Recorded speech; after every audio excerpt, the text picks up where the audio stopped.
sports psyche needing a post-World Series sweep. Pick me up.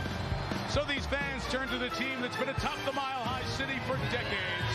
Their 3-3 Broncos host Brett Favre and the 5-1 Packers on Monday Night Football.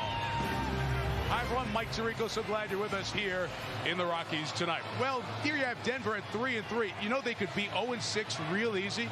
All three of their wins came on last play of the game field goals by Jason Elam. That's the glass half empty. The glass half full is their young quarterback, Jay Cutler, against a good Pittsburgh team. They played his best game of his brief 2-year career last Sunday night. So that promise carries the Broncos forward, thinking maybe they've come across a hurdle. But Tony Kornheiser, Ron Jaworski, Jay Cutler, and the other 88 guys left field, they take a back seat tonight because it's Monday Night Football with a team with a 5-1 record and the NFL quarterback of record in Brett Favre. Well, we all know Brett Favre plays the game with great emotion, great passion. But what I love about Brett Favre at 38 years old is that little kid enthusiasm for the game. And tonight, he's going to have to muster up all the enthusiasm he can because it leads a Packer offense that is one-dimensional. They are dead last in running the football. They have no proven running back. Favre is going to have to carry the offense. As I've broken down this team getting ready for tonight's game, there were actually two games earlier this season against Minnesota and San Diego where the Green Bay Packers in 31 snaps did not even have a running back on the field. So they clearly believe in throwing the football. And Brett Favre on Monday night would have it no other way. The burden for the Packers to move the football are on his shoulders. And Tony, his is a familiar face that we never really get tired of seeing. Absolutely. In a few moments, Deanna Favre will tell you why everyone loves her husband, Brett. And you're going to want to see that. Now I'm going to tell you why everyone watches him. Many athletes are great, but very few make the needle move. Very few cause you to sit in front of the TV for hours just because you don't want to miss what they do and the way that they do it.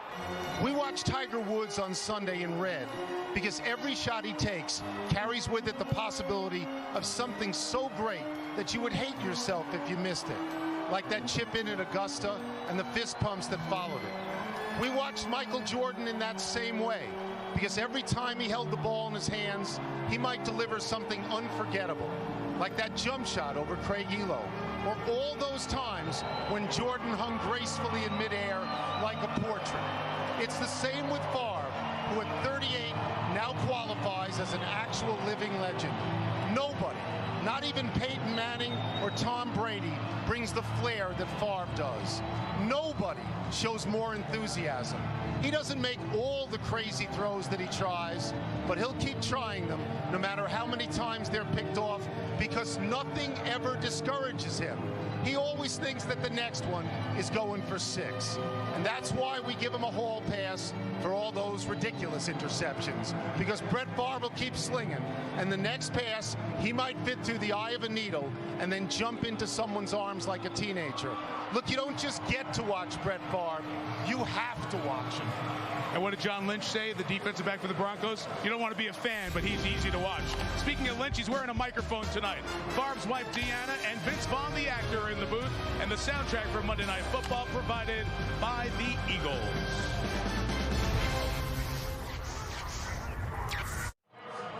And this telecast is available in high definition on ESPN HD, presented by DLP HD TV. As the Broncos take the field, we go to the sideline. And Susie Culver on the backfield issues for Green Bay in a second. But first, we'll start with Michelle Tafoya. Same deal for the Broncos. They've got a backfield situation as well. They do, Mike. Denver running back Travis Henry is out with a rib injury, but the Broncos never seem to have a shortage of running backs. Tonight, Selden Young, an undrafted rookie free agent out of Texas, becomes another in a long line of no-name running backs to crack the starting lineup for the Broncos. But will he be another diamond in the rough, like 6th rounder Terrell Davis, who became a 3-time Pro Bowler, or 6th rounder Mike Anderson, who became the NFL Offensive Rookie of the Year in 2000 with 15 touchdowns, or last year's undrafted phenom Mike Bell, who had 8 touchdowns on the season. Now, Young is averaging just 3 carries per game, so the question is, how will he handle 20 to 25 carries as the starter tonight? Now over to Susie.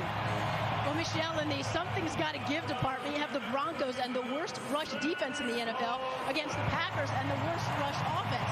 Since Avon Green left in free agency, this running back rotation has been in disarray.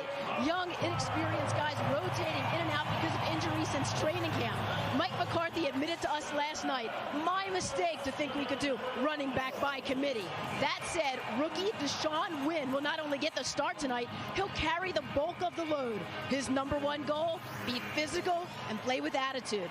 Mike, the time is now to see a change because, as Brett Favre said, the lack of balance on offense will haunt us. All right, Suze, we've got inexperience in the offensive backfield, experience in the defensive backfield, or I'll tell head-to-head. Charles Woodson and Champ Bailey, two of the guys hawking the passes. You don't want to miss Deanna Favre before kickoff. Next.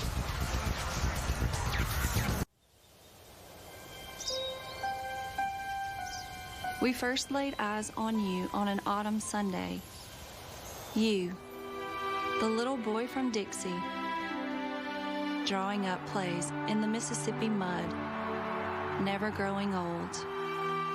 All these years later, you remain as genuine as you were that day. You are ours because you stood by us, not only in triumph, but more importantly, in times of despair, celebrating timeless victories and honoring those tragically lost. As the years pass, the doubters increase in volume. He's too old. He's lost a step. It's time to go. Pay them no attention, for we are survivors. Legends write their own stories. My Brett, our Favre.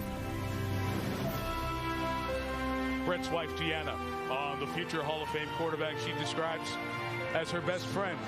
From the death of parents to drug and alcohol treatment to her battle with breast cancer, they've shared pain, tough times spent in the public eye, yet strengthened by a seemingly inexorable bond. As she said, they are survivors. Deanna's going to join us in the booth in the second quarter. We'll wait to see her husband Brett take the field momentarily as the Broncos have won the toss and will receive. Goosebumps, man, that's unbelievable stuff. Yeah, Jaws and I, when we saw that for the first time, literally had tears in our eyes, and as we assume, almost everyone who saw it did. Absolutely right. Very special. All right, Andre Hall and Glenn Martinez back deep to receive. Mason Crosby, former Colorado Buff, comes back to the Rockies. And after indecision, Hall brings it out and is tackled at the 18-yard line by the Packers' Charlie Pepper. Well, on the other side, it is Jay Cutler. We have a penalty marker down, so we'll find out where this Broncos drive will actually start from as Cutler gets set to come out. Ron Winter is our referee tonight. After the play, personal foul, number 26 of the return team. Penalized half the distance to the goal. First down. That's Paul Smith, one of the backup running backs for the Broncos. So Cutler will get it started back at the 9-yard line. There is a tie between Brett Favre and Jay Cutler. They share an agent. And Cutler's gotten to meet Favre and spend some time around him. And there's another tie that the quarterbacks call a hose, a big old arm. And they both got as good an arm as you'll find in the NFL. Yeah, it was fun. I spent some time before the game with Jay Cutler and Brett Favre. They have great respect and admiration for each other. So from the 9, Cutler to work. Play action to Travis Henry, or rather to Selvin Young. And a shovel pass is incomplete. Not held on to. And that Favre-type play by Chad Mustard, the backup tight end. It's absolutely a Favre-type play. I mean, we've spent the last few days wondering, is Cutler one of the heirs apparent to Brett Favre? And people talk about Romo, but Mike Shanahan said that he saw more in Cutler than Tony Romo. That pass is out of the Brett Favre playbook, but usually the guy catches it. Cutler in his second year. Selvin Young, the free agent rookie from Texas, behind him. Puts on the brakes and hits the tight end Daniel Graham, the former New England Patriot, gain of a dozen. First down to the 21. Atari Bigby with the tackle. Okay, there were two big moves last year at the quarterback position, Jaws. In one, Tony Romo, who just signed a deal today, a big deal with the Cowboys. Tony Romo replaced Drew Bledsoe, led his team to the playoffs. Now that team is 6-1. And the other real big move, Mike Shanahan dropped Jake Plummer for Jay Cutler, who you loved last year. You loved coming out as a rookie. He did not have the success Romo did. They're waiting for it right now in Denver. First carry for Young. Selvin gets around A.J. Hawk. and to the 25-yard line. Wanted the late hit as he went down. I'm going to mark him out at the 24, an official gain of 3. Just to get back to that, what made that so unusual was that Jake Plummer had a fabulous winning percentage, right, in the regular season, and you would just drop him and you then miss the ball. And that's the key, a winning percentage, but they never won a championship. For Mike Shanahan, it's about hoisting the Vince Lombardi trophy. He felt that the vertical game could come back to the Broncos offense with Cutler as a quarterback and not Plummer.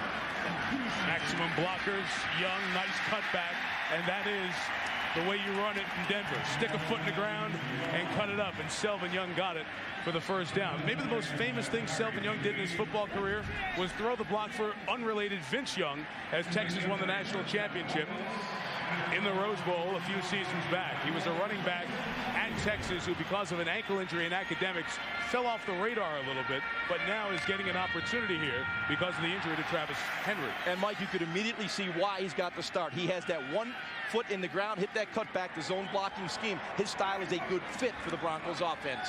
And for the 32, Cutler. Hot shot held on to by the tight end Tony Scheffler. First down at the 43-yard line, a gain of 11. Tony, this is exactly what I was talking about. Sticking the throw into a very tight window. That was a laser throw right here. Look at him wind up and squeeze this ball in there. Just a great throw to Scheffler, and a heck of a catch because this ball has some smoke on it. But I like the fact that he maintained his balance and mechanics of delivering that football. Moving his left, he set up properly, got his feet under him, and delivered a strike. We should say that of the class of quarterbacks in the first round with Matt Leinart and Vince Young and Jay Cutler, even before the draft, you like Cutler the most. Well, the throws I saw at Vanderbilt projected well to the National Football League. The sampling is still small. Time will tell. Another one receiver set here. They'll run Selvin Young to the right side. Charles Woodson takes him down. He gets to the 47-yard line. And Brandon Marshall, the receiver for the Broncos, introduces us to the rest of the offense. Okay, Money Mike. I'm about to introduce the Denver Bronco Young Guns. Up front, paving the way, you have Dewey, the Chris Cooper. Also, Daniel Graham, the boss. And out wide, yes, America, you know who he is, Brandon, the slot machine Stokely. And in the back, Cecil the Diesel Sapp. And our head, our captain, Jay the Clutch Cutler. But the people missing Rod Smith, the veteran who's not played all year after his hip surgery, and Javon Walker, the former Packer, whose knee is bothering him again. Kabir Baja-Biamila and A.J. Hawk with the tackle on Young. And before the next play, Nick Barnett, the linebacker, with the intros on the Green Bay defense. On our defensive line, bringing the pressure all night is Aaron Campbell, Mr. Sack-O-Matic himself. And stuffing the run on the defensive line is Ryan, the big picket fence. Now to probably the hardest hitting linebacking core, led by myself, AJ the Hawkamania, Brady the Swarming Mormon. Now probably the 2 most underrated corners in the NFL, Al, lock him up, throw away to Key Harris, and Charles, I just make plays with him. And we'll see if the defense makes a play as the Broncos work out of the gun for 3rd and 3. Glenn Martinez, the second-year receiver, was in short motion. And against the 4-man rush, Cutler throws high for Martinez. Incomplete. The pressure from Kabir Baja-Biamila. Jared Bush on the coverage. And after a couple of first downs, the Broncos will punt the ball. Excellent job by the Green Bay secondary on that 3rd down and 4 to go. The Denver Broncos are converting 3rd down situations over 50%. Number 3 in the league, a very good 3rd down team. But the Packers really did a good job of plastering their coverage. See those impressive numbers for Sauerbrunn, averaging over 50 his last 5 games. Charles Woodson goes back to receive. Sauerbrunn with the big leg, see if he can pin him inside the 10. Woodson will let it go. And on the bounce, it is untouched. Touchback. So only a net of 30. And Brett Favre for the Packers will take over for the 20. Get a sniff. Get ready. Because Favre's coming out when you come back.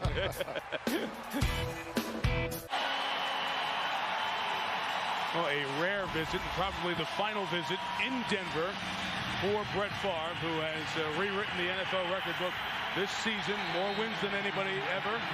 More touchdown passes than anyone. And more attempts than anyone. History of the league. His running back's Deshaun Wynn, who has 49 carries in his career. Drive start from the 20. To Donald Driver, the veteran who takes the short catch and makes some moves to gain 4 yards in front of Nate Webster, the linebacker. And Ron, you say, and you talked about they don't have a great running game. A lot of their running game comes out of that play like that. And it really was. That was a running play call, is what we call smoke.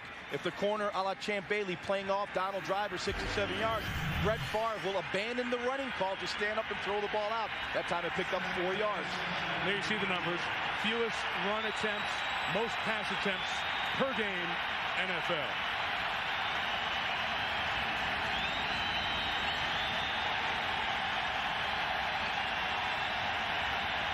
Second and 6, second throw from Favre. Dropped by Greg Jennings, the second-year receiver out of Western Michigan. Third down coming up. Obviously, he's supposed to catch that ball. It leads to the question, now you put Favre in the 3rd and long. Will we see the good Favre tonight, or will we see the bad Favre?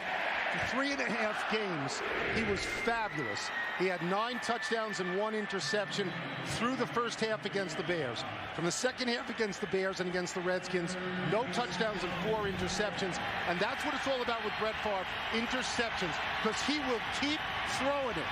Somebody's going to catch it, either the guy on his team or the guy on the other team. 2 speed defensive ends, Elvis Dumervil and Simeon Rice in the game for Favre. Takes the snap from Jason Spitz, the reserve center, and swings it out to Ryan Grant. Champ Bailey in the open field. Green Bay, 3 and out. Well, we heard that the Packers have been working on their running game in their week off. Well, how did it look to you? They threw 3 passes, so yeah. You got Brett Favre, throw it. Champ Bailey didn't play last week. Ready to go this week. Bailey missing the Pittsburgh game with a thigh injury that's bothered when he plants with that left foot. He said it was feeling better when we saw him on practice on Saturday, and John Ryan kicks it. The second-year man who played in Canada for his university ball, as they call it up there. Big kick to Glenn Martinez from the 15. Good sideline return for Martinez. A 25-yard return to the 40-yard line. So it nets only 35. The kick was 61. Desmond Bishop, the tackle. Striking scenery, spectacular place to visit and live. Red Rocks, part of that amphitheater where so many great concerts and evenings have been enjoyed by the people in Denver. And that guy who's enjoyed maybe a few too many evenings in Denver. Barrowman. Barrowman. Yeah. Barrowman had said that he was going to retire back about a decade ago, but he keeps coming back. This, he says, is his final season. Selvin Young on the first down carry from the 40. It's about 2 yards. Aaron Kampman helping to bring him down. So then he's sort of like the Brett Favre of Barrowmen in that every single year we wonder, is this it? And now finally, he's just going to keep going. I think it's so. okay, because who's better in a barrel than him, really? He fills it out. He does, yeah. This Broncos offense, guys, they have not put a lot of points on the board. And I think people wonder, why is this an offense that has had fits and starts as the season has gone on? Well, I mentioned a few key points. No Rod Smith all year. Now Javon Walker out. So a young quarterback has some new and moving pieces surrounding him. They're coming off their best offensive game of the year against Pittsburgh last week. Against the blitz, time for Cutler. Complete to Daniel Graham. Forward progress gives him the first down in front of Atari Bigby. You know, Cutler has outstanding mechanics. Outside the pocket, his quarterback rating is 139, best in the NFL. Here's why. Watch him lead that front foot. And he flexes the knee. Watch him flip the hips through this throw. Good mechanics lead to consistent quarterbacking. That's what you're getting out of Jay Cutler. Flip the hips. You got that, Tony? I love that. And you see, with the mobility, he can get outside the pocket. And when he is outside the pocket, best passer rating, which combines all the stats, and best completion percentage. Back screen to Young. Got away from a would-be tackle. Tripped up after the first down by Nick Collins. Get him out to the 37-yard line. A pickup of 13. The extra whistles were to stop the blocking downfield with Al Harris and Brandon Marshall. Excellent job by Jay Cutler setting up the screen. It's a screen left and a screen right. He does a good job of looking left, playing a game with the linebackers and the defensive line, drawing the rush to him, then checking the ball down to Selvin Young. You know, we talk about screens being good offensive linemen in the screen game, a running back in the screen game. It's paramount that the quarterback execute the mechanics as well. Selvin Young gets a break. Andre Hall out of South Florida, who's never carried it till now. Welcome to the league. Brought down by Nick Barnett, gain of a yard. Hall was at South Florida in his first year. So no Travis Henry, no Javon Walker, no Rod Smith. Maybe that all contributes to the lack of points that they've been able to produce. Let's go even deeper. Their average starting field position, last in the league. They've had to go a long way. Points per game low, but yards is 6. So Ron, they move it, but they don't get as much out of it as you should. And you said it, Mike, their possession where they start their drives, their own 25-yard line. In this league, you don't go 75 yards very often, and they've only started 3 drives on the other side of their opponent's 50. Play action to Hall. Cutler comes back across the middle, and it's knocked down. It's a dangerous throw. Nick Collins was there waiting to knock it away. The third-year safety was a second-round pick out of Bethune-Cookman. On that same point, Jaws, about scoring, you know, there's a lot of statistics out there, total offense, rushing offense, this offense, that offense. Scoring points and giving up points is the only one that ought to matter. It really is. That's it. It's the only one that eventually so counts. You can be 5th, 4th, and 3rd and everything, and if you're 28th in scored points, doesn't help you. But there are reasons why. And statistics will give you some reasons why, or give you a blueprint of why a team may be struggling to score points. Needing to get to the 28 to keep the drive alive. Good pickup, and the throw for Stokely. Brandon Stokely couldn't keep his balance, but was hit after he went out of bounds. It'll take it inside the 10, 1st and goal for Denver. Atari Bigby will get the flag. Mike, what I love about Cutler on this play, we've already broken down some plays of Cutler where he was a thrower. Good mechanics, delivering lasers. Here we saw him as a passer, delivering the football over a linebacker. After the runner was out of bounds, personal foul, late hit, number 20, defense. That's the distance to the goal, and a first down. And that'll take it down to the 7.5.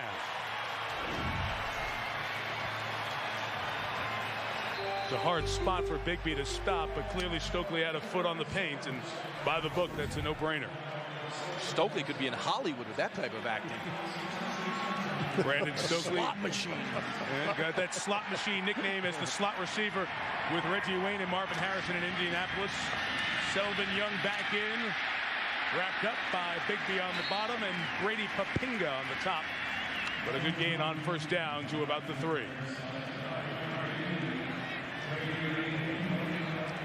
To that last play again.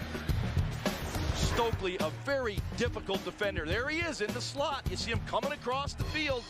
Look at this, all the way across the field from just outside the hash. Catches the ball all the way across the field. The play worked because Cutler had time to throw it. So Tony Scheffler, the tight end, into the slot up high. They'll run to Young, who put on the brakes and got brought down. I know the tackle was made by Kabir Bajabiamila, but Aaron Campman was there to push that one in the backfield, and it'll be 3rd and goal from the 5.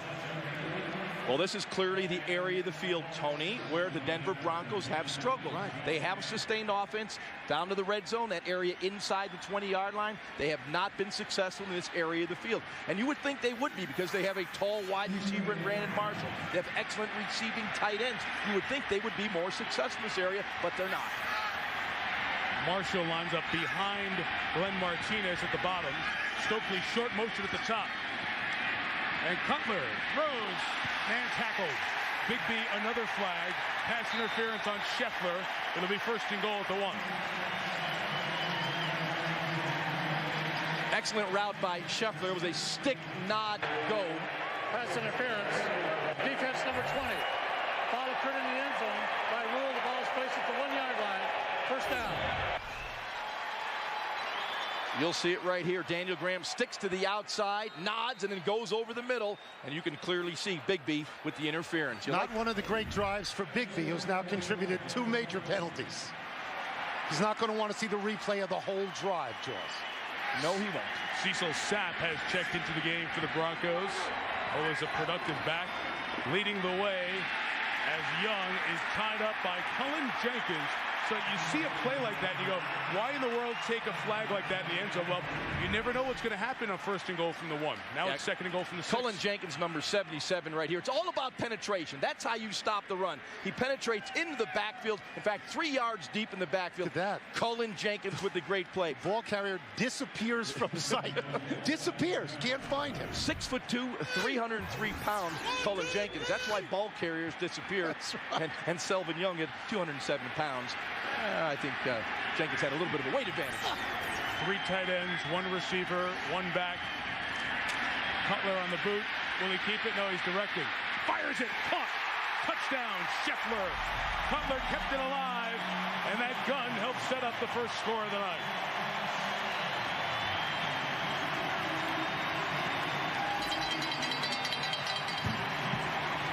I probably shouldn't say this. That's more scoring than the Rockies got in 4 games, I think. You just did. Excellent job by Jay Cutler.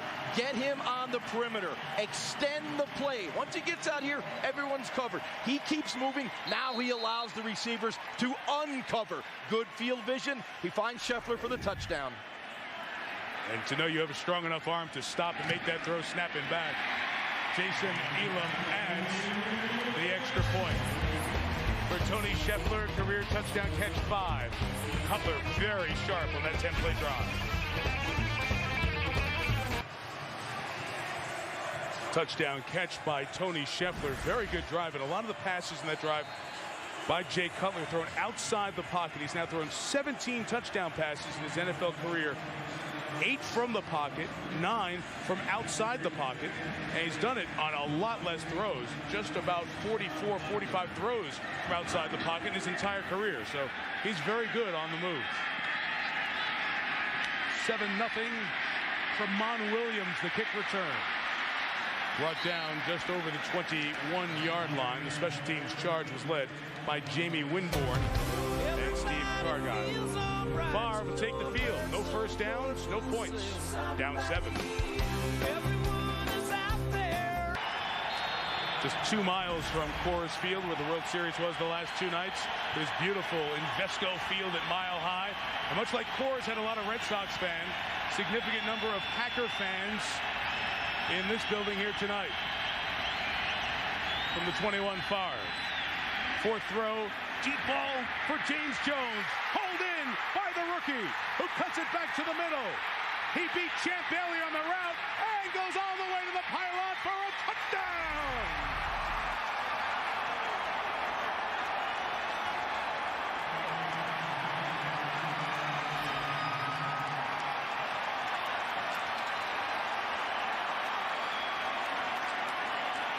.79 yards on the score in the cutback by Jones. One of the officials was run into by the players.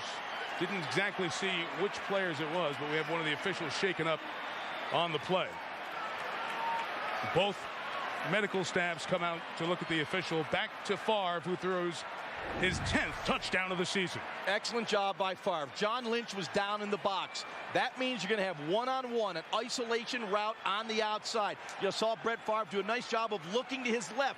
That kept the safety in center field, Nick Ferguson, so that gave you the one-on-one on the outside. Watch Favre. Nice job off the play action. Looks his left, then comes back to the right. Oh, that's just a sweet throw right on the money. Look, we spent a good deal of time talking about Jay Cutler on the first drive, and a very, very nice drive.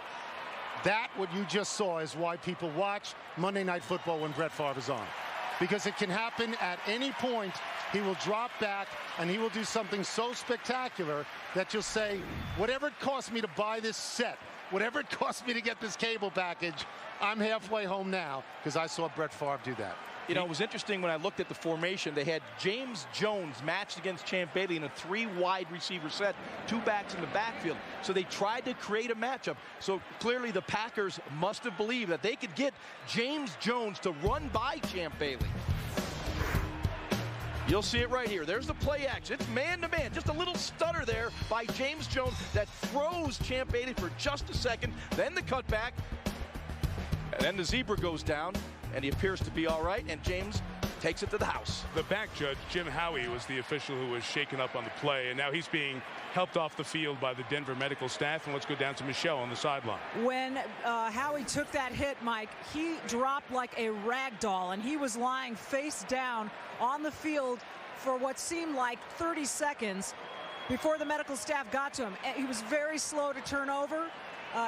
Indications are down here his back is in a lot of pain. You see him getting helped off there, but this is really very rare to see an official take that kind of hit, Mike. Yeah, usually if it ever happens, Michelle, it's the umpire who's in the wash of the play standing behind the linebackers. So Howie will be looked at by the medical staff they'll go to the formation that the officials talk about all the time, where 6 officials will work the game. They'll cover different portions of the field. Meantime, Mason Crosby, the rookie out of Colorado, adds the extra point. Our game is tied at 7 apiece. Jaws, I thought nobody ever throws at Champ Bailey. And when they do throw at Champ Bailey, they don't beat him. That guy beat Champ Bailey.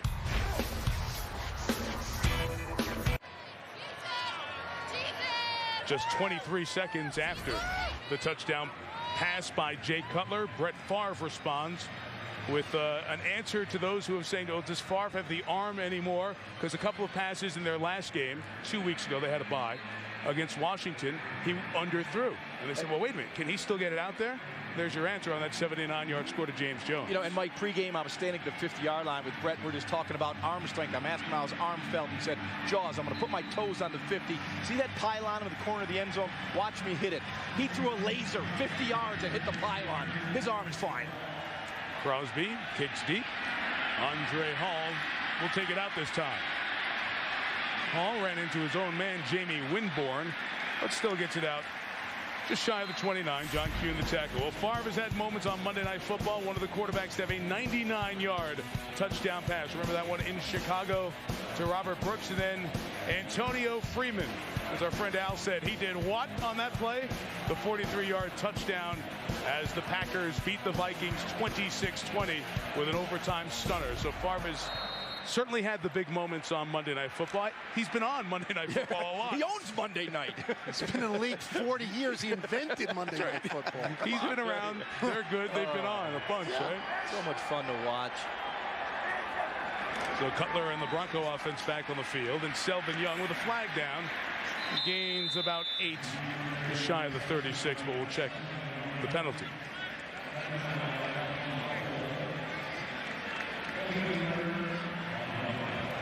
Personal foul, face mask, defense number 97, 15-yard penalty, and a first down. So another major penalty on the Packers. That's 3 with 2 pass interferences and the 15-yard face mask. It's kind of fun watching Mike Shanahan, the offensive coordinator and head coach for the Broncos, kind of coordinating this offense. Comes out early in the game with 3 tight ends, 1 wide receiver. This drive, he comes out spreading the field with 3 wide receivers, probing that Packer defense, trying to find a flaw. It's all about the probing, James. Probing, that's all correct. Cutler, then on that little boot. Very little opening to get to Daniel Graham. But a penalty marker is down, as there may have been some holding in the secondary. Brady Papinga was out in coverage.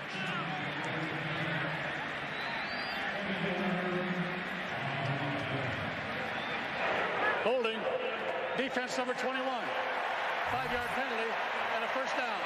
21 is Charles Woodson. 4th first down via penalty for the Broncos. So I was going to say, can they get a play where there is no penalty? Yeah, and you see Charles Woodson on Brandon Stokely. He loves that position, that press, bump, and run, being physical. You can see right there, he does grab the jersey of Brandon Stokely. And, of course, the side judge will see that. And the officials having to work with 6 because of the injury to Jim Howie.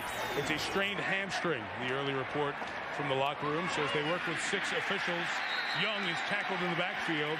And Atari Bigby atones for a couple of the penalties he had in the first quarter with a 5-yard loss. When a safety is in that position, making plays in the backfield, that's a play Cutler's going to have to get out of. You're outnumbered. If the safety is getting nosy near the line of scrimmage, you have those one-on-one on the outside. Take the easy throw, take the positive play. Don't force the ball where it shouldn't go. A run with a safety sitting up the line of scrimmage.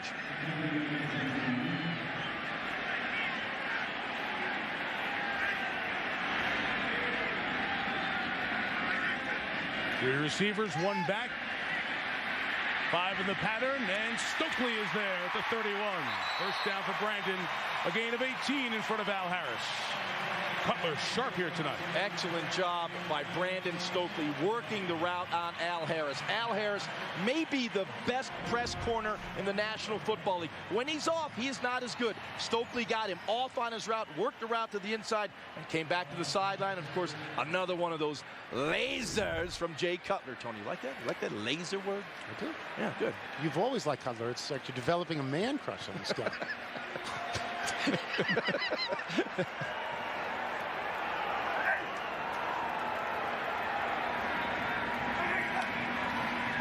The 31. Pressure comes with the delayed blitz. Cutler got rid of it. Marshall didn't hang on. Incomplete. A.J. Hawk timed the pressure. Here's Susie Calder. Well, guys, if you're looking for similarities between these two quarterbacks, maybe nobody knows them better than their mutual agent, Bus Cook. He actually met both their dads first, and he said even their dads were alike. Just good old hardworking guys. In our conversation today, Bus must have said they're so much alike about 10 times. These guys are down-to-earth, outdoor guys. They like to hunt. Personality's the same, even their mannerisms. And the mentality on the field is toughness. You can't drag them out of a game, and they're so confident in their ability. They're not afraid to lose the game. They'll take the chance if it means they can win.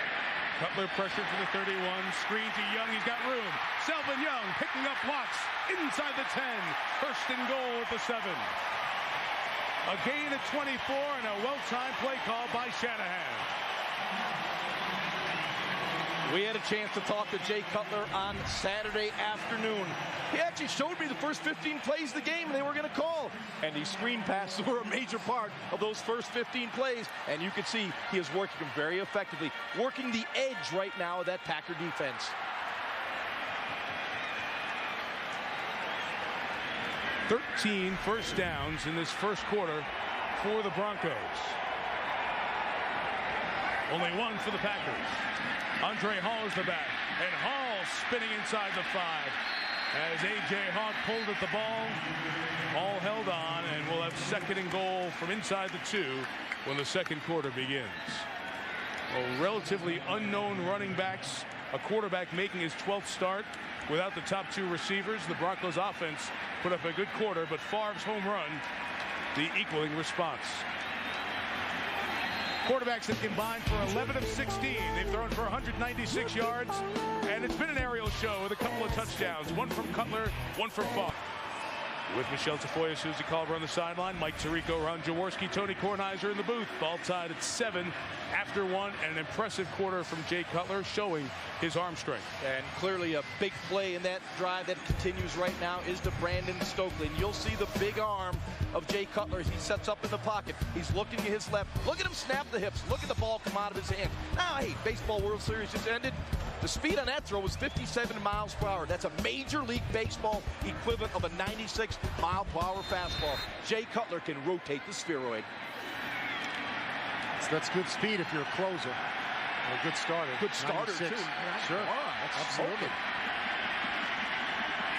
Quarter begins with Selvin Young as the back. Cecil Sapp offset. And Cutler lost the football. It's free. And diving in with the Packers, and they may have recovered. They have. Nick Barnett diving in to get it.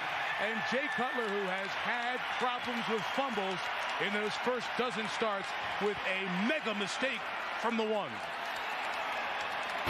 So the Packers will take the field. They dodge a bullet. The exchange between Chris Myers and Cutler. Not good. Back here in Denver, Packers take over at the 1. We'll show you the replay in a second. You're not going to believe how that ball came out. Deshaun Wynn is the running back. And carries left side, that running game that gives him nothing there. Nate Webster leading the charge. Here's what happened on the fumble.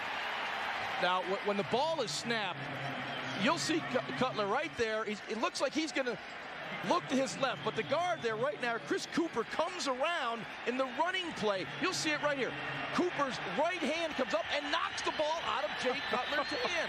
But it looked to me like Cutler was looking out to the left to throw a pass, and it was clearly a running play to the right. That's unbelievable. You never see that, right? No, I mean, it clearly Cooper knocked the ball out of his hand. Ryan Grant is the deep back. 6 carries in his career. pressure pickup, and Favre throws for space, complete to Donald Lee, with John Lynch trying to wrestle it away. It's ruled a catch at the 16, and a first down for Green Bay. I'll go back to that play, the Denver play, for a second, because that, in microcosm, is a symbol of their season. They march Jaws all the way down the field. So they pad all their statistics for offense, but they cannot and do not score. That's what's happened to them all year. And it's one of those fluke plays. And another fluke play right there. You get to the 1-yard line, you got the right play called, and a fluke play was Cooper knocking the ball out of Cutler's hand. Green Bay 6 plays, 1 run, 5 passes. Second run, it's Ryan Grant left to the 23-yard line. Penalty marker down. It is Grant and Deshaun Wynn as 1-2 in the running game. Their first year of pro action. Holding. Defense number 99. A 5-yard penalty and a first down. Lineups of the Packers offense from Mark Tauscher, their right tackle. Starting at left tackle, the president of Justin Timberlake's fan club, Chad Clifton. Alaska's finest at left guard, Darren College. Our wide receivers leading the league in yards after catch, led by Donald Driver and Greg Jennings. And of course, our quarterback, Vinny Testaverde's dad, Brett Favre. Tauscher is making his 100th start. A former Badger from Wisconsin playing in his home state. Favre on the edge. For Greg Jennings, incomplete. Chased by Jerome Cox. Here's Dre Blythe to introduce us to the Denver defense. In this Monday night showdown against the Packers, in order for us to win this game, we must continue to stop the run like we did last week. Our big boys up front must have a big day. And we must disguise our coverages on the back end. If we do that, myself and Champ will have a field day. And we will keep these receivers contained. Champ Bailey could not do that on the second Packer drive. Beat by James Jones with a 79-yard touchdown. 2nd and 10.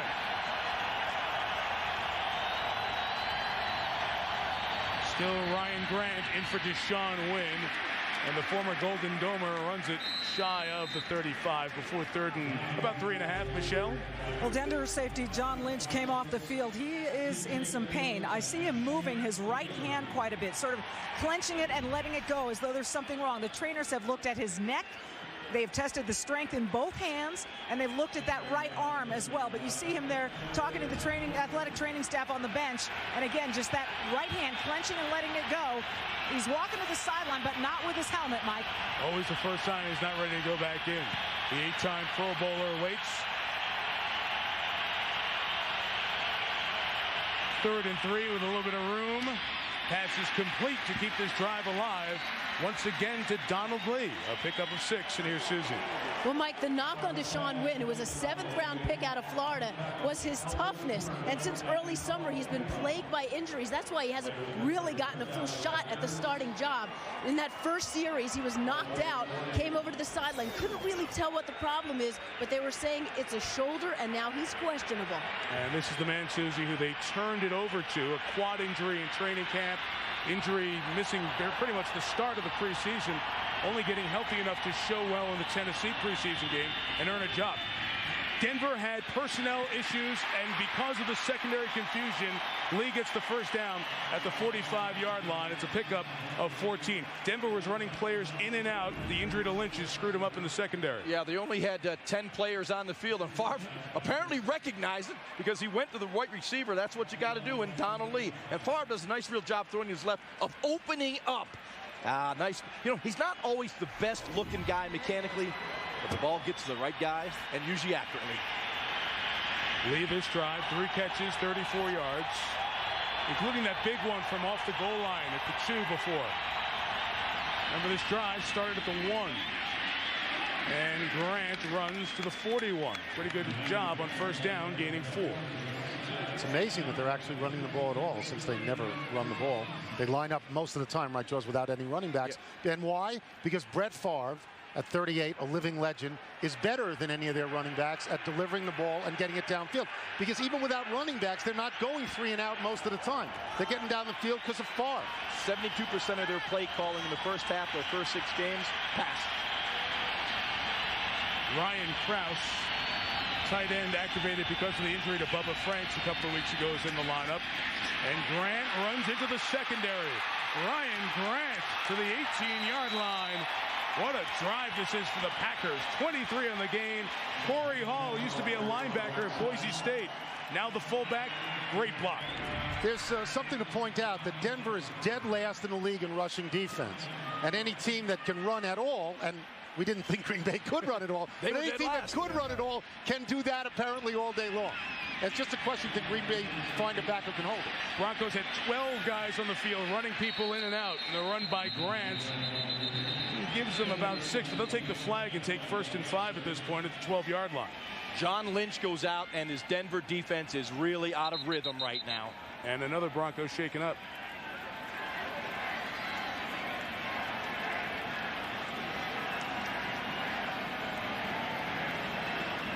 Let me give credit to the officials who are working with 6. The back judge who was injured, one of his jobs is to count the defensive players. So that's a very hard pickup for the officials working with 6 instead of 7. The injured player is Antoine Burton, the right tackle out of Temple. Ron Winter's looking over to find out if they want to take the flag for 1st and 5 or take the game. Defense. 12 men on the field at the snap. A 5-yard penalty. Repeat, first down.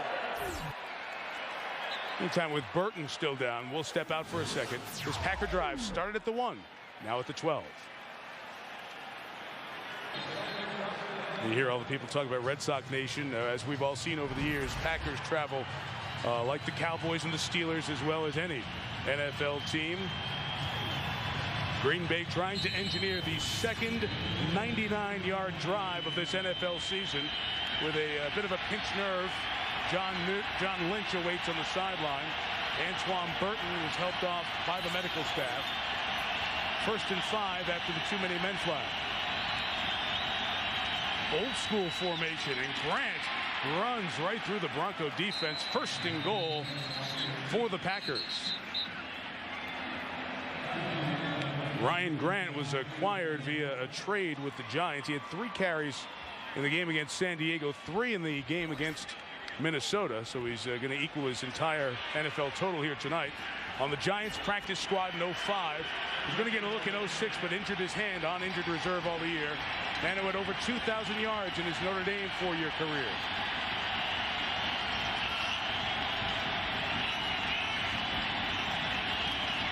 Toss to Grant, working right.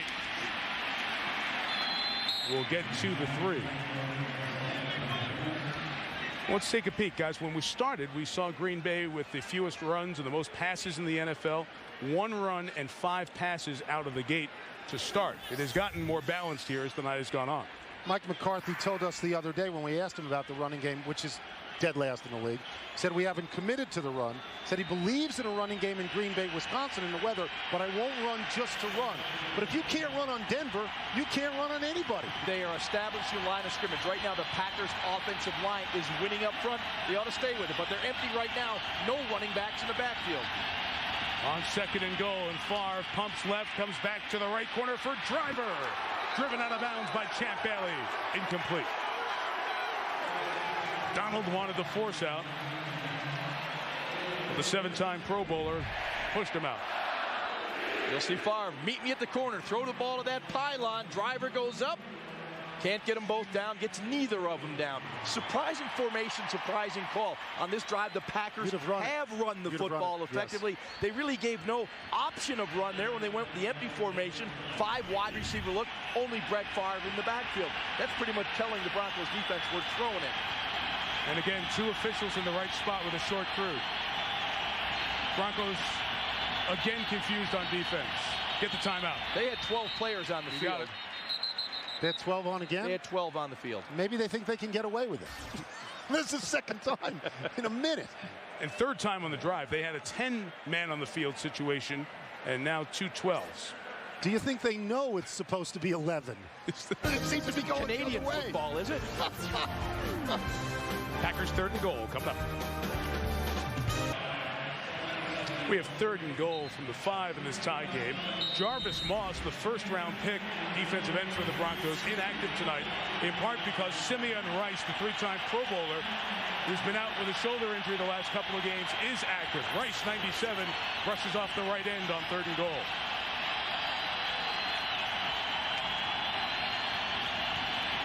And Favre fakes the pass, runs it inside with Grant, who's brought down by DJ Williams. The ball was down. So it will not be a Dre Bly take it all the way, fumble return. So Grant stopped at the 1. This is one of those 98-yard drives for a field goal. And an excellent job by DJ Williams in the open field, making the tackle on Ryan Grant about a yard short of the end zone. Excellent open field tackle. Is there no temptation to go here? No. None whatsoever, no. right? Come Take on, the Tony. points. No. Against the worst rush defense in the world? No. Okay. Take 3.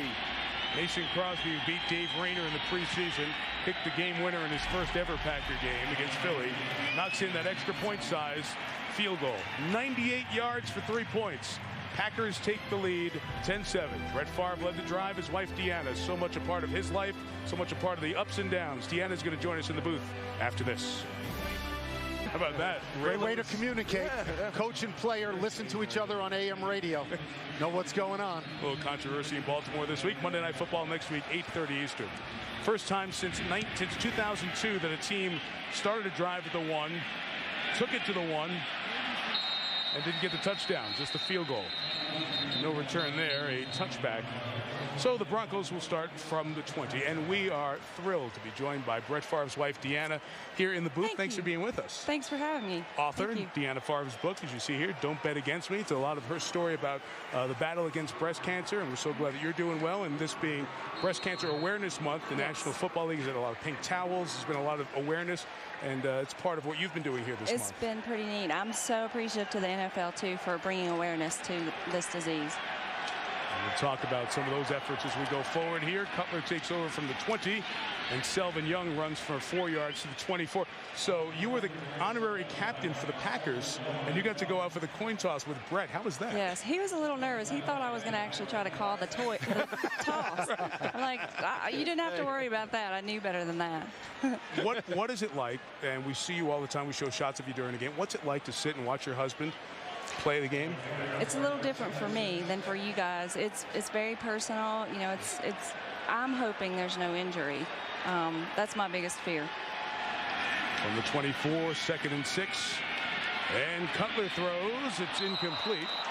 That's what you wonder about as a wife. You're watching a different game than we are. Yes. When he does get hit, do you follow him after he releases the ball and then gets hit? Are your eyes still on him? I am normally always watching Brett. I tell him that all the time. I see every hit. I see him slow to get up. I see all of that. Sometimes I miss the best plays because I'm watching him. Do you not only see the hits, do you feel them?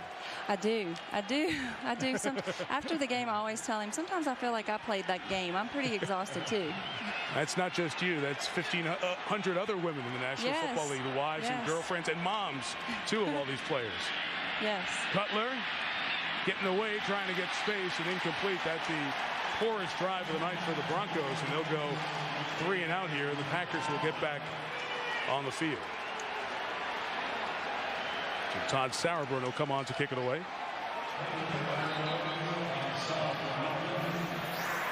And Charles Woodson back deep to receive.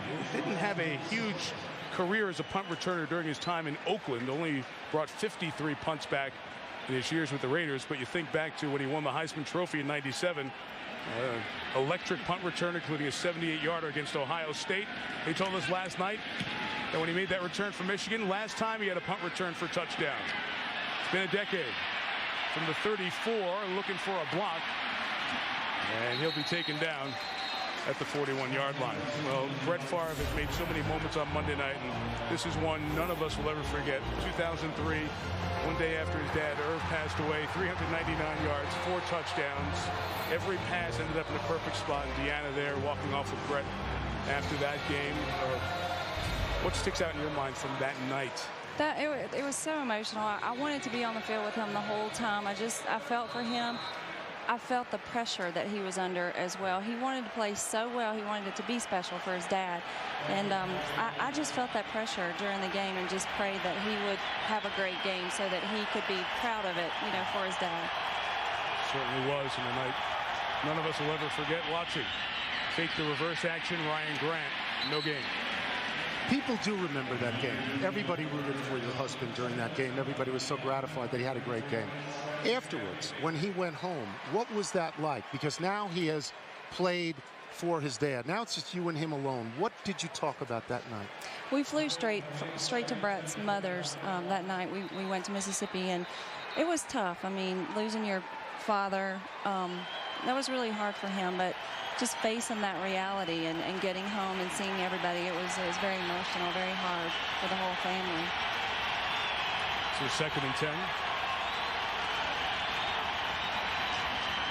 From the 41, Brett able to get the handoff up to Ryan Grant. And a gain of 9 yards, 3rd and 1 coming up. One of the things that everybody knows about Brett Favre and about you as well is the triumphs as well as the tragedies, the illnesses, and all that goes on. You've chosen now to be a public figure by writing a book, but before you chose to be a public figure, did you ever feel sort of trapped by the publicity? Did you ever feel, I don't want this? How hard was it for you to become public? It was very hard for me. I was a shy little small-town girl from Kill, and just being in that situation was tough for me. I was an introvert. I was not very, social, and it was tough for me.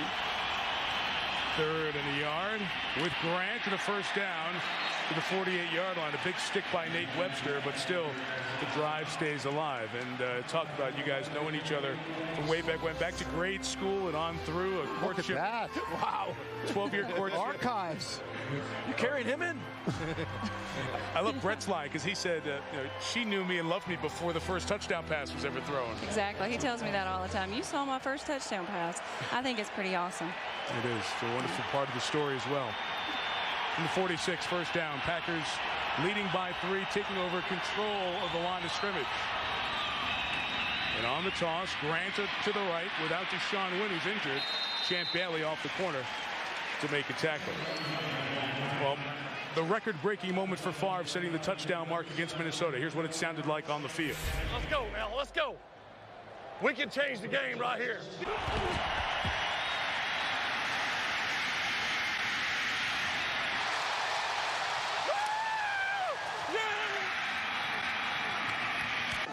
I love you too. Put her in the old vice. The handshake with Aaron Rodgers. Put her in the old vice. Great stuff. It's the 2nd and 8.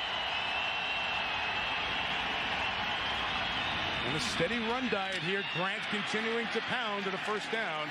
Gets right to the yellow line at the 36-yard line. Well, that ball for the touchdown pass is in Canton, Ohio at the Pro Football Hall of Fame, where Deanna and Brett and your 2 daughters will be sometime after Brett's retirement, and he's inducted into the Hall of Fame. But that's the ball. I have to say that every time, I know it's pronounced Favre, but every time I see the jersey, I think there's a misspelling there. Did you, Favre. The first time you saw it, what did you say? Did you say Favre? I knew because I grew up, we went to, 1st through 12th grade we were at the same school, and I saw the name my whole life down there. So you don't think it's a misprint like the rest of us do? Okay. Vernon Morency is now in at running back, and Morency runs to the left into the waiting arm of Antoine Burton, back with that ankle injury. Can I read out of the book for a second? Tony will answer your question. I love this, Deanna. Favre rhymes with starve. Don't worry about the order of the letters. Just say it right. There you go. Here's what we notice when we see your husband. The incredible impishness of him, the playful quality, the fact that after a touchdown, he'll pick somebody else up and carry him off the field. Is he like that all the time, or is that just the public, Brett? He is like that all the time. At Does home, he pick you up, carry you around the house? No, he's not picking me up. He jokes about my weight, picking me up. And I'm like, if you can pick Donald Driver up, I think you can pick me up. Good on you. And this pass is incomplete. Champ Bailey read it and almost almost picked the pass off. It'll be third down. Deanna, before we let you go, one thing about the book that people should know, and all the guys out there, this is a book about a lot of different things, but it also for the women in your life, your moms, your wives, your girlfriends, there's important lessons in here that could help save lives with breast cancer as well. Absolutely. Self-exams are, that's where you need to start. We need to be doing those monthly. Even men, we call them PEC exams now, because men do get breast cancer, and I've had 7 men come up to me so far that have had breast cancer. So and when you get the book, there's a lot of information in there as well, in addition to a great story. 3rd and 10. Right at the edge of field goal range here. It'll be a 53-yarder to Greg Jennings with a move and the sideline, and Jennings and the Packers will have 1st and goal at the 17-yard. Tony, will you ask this woman next to us to sit down? Yeah, well, yeah, you stood up. You're totally into the game, right? I'm still watching the game. We're on the field. Well, my husband's on the field. When he threw the touchdown pass early in the game, how did you react to that? You had to ask me that. Yeah. I was on my way up here, so I had to hear it. You missed it? I heard it on my way here. Let me tell you something. It was good. Beautiful. I know. 7-yard. 2-minute warning. We say goodbye to you to PTI, and we say thank you to No, Deanna. keep Deanna, and I'll just leave. It's okay. Actually, she's better than I am, prettier than I am, more animated than I am. I'm gone. I'll tell you that. Go to the shower. Thanks, Deanna.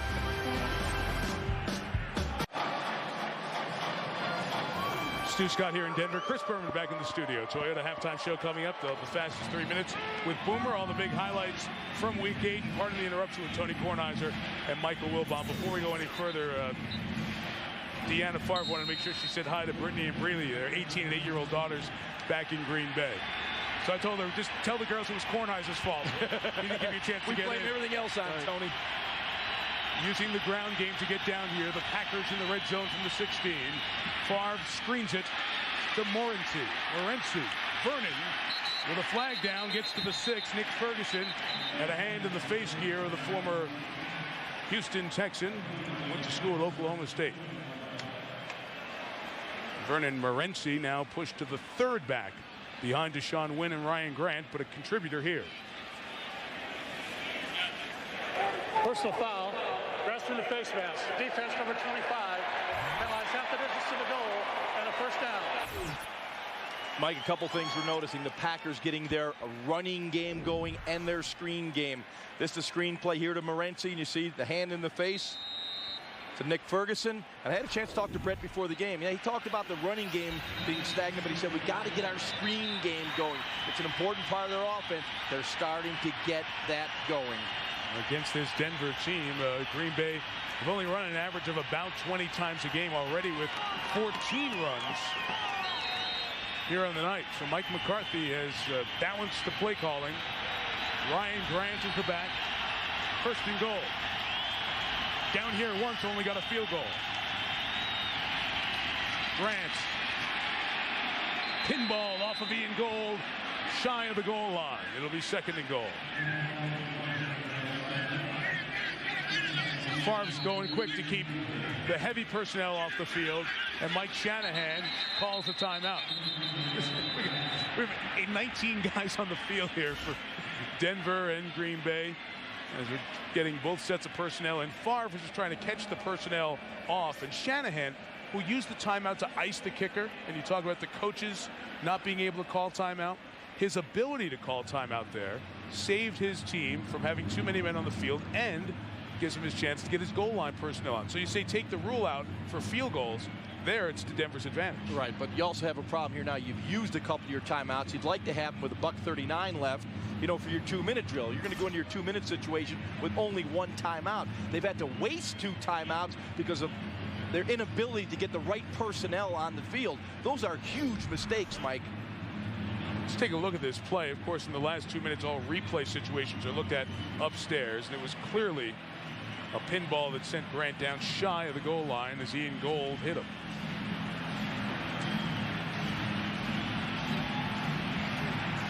Grant is a very powerful runner. He runs behind his pads. You can see he delivers a blow moving forward. That's the kind of runner you want in short yardage and goal line situations. Good size at 6'1", 225.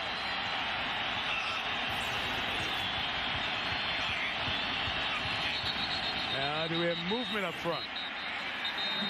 Illegal procedure. That is a terrible, terrible infraction by the Packers.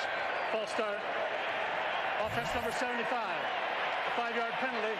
It remains second down. Tony Moll, who got the start at right guard because Junius Costin has a sprained right ankle. Meantime, on that play, Marcus Thomas, the rookie out of Florida, who's starting for the second straight night at defensive tackle, got injured. There's the move right there. The Packers come with their heavy personnel where they basically put tackles in at the tight end position. That's why you get the changing personnel in the goal line situation. Second and goal, back to Grant for the run, just a couple of yards. Thomas, who was slow to get up on that last play, submarines low. And Marcus, a 4th-round pick out of Florida with first-round talent, comes up to make the play, and a timeout is taken here. It's to be taken by the Broncos.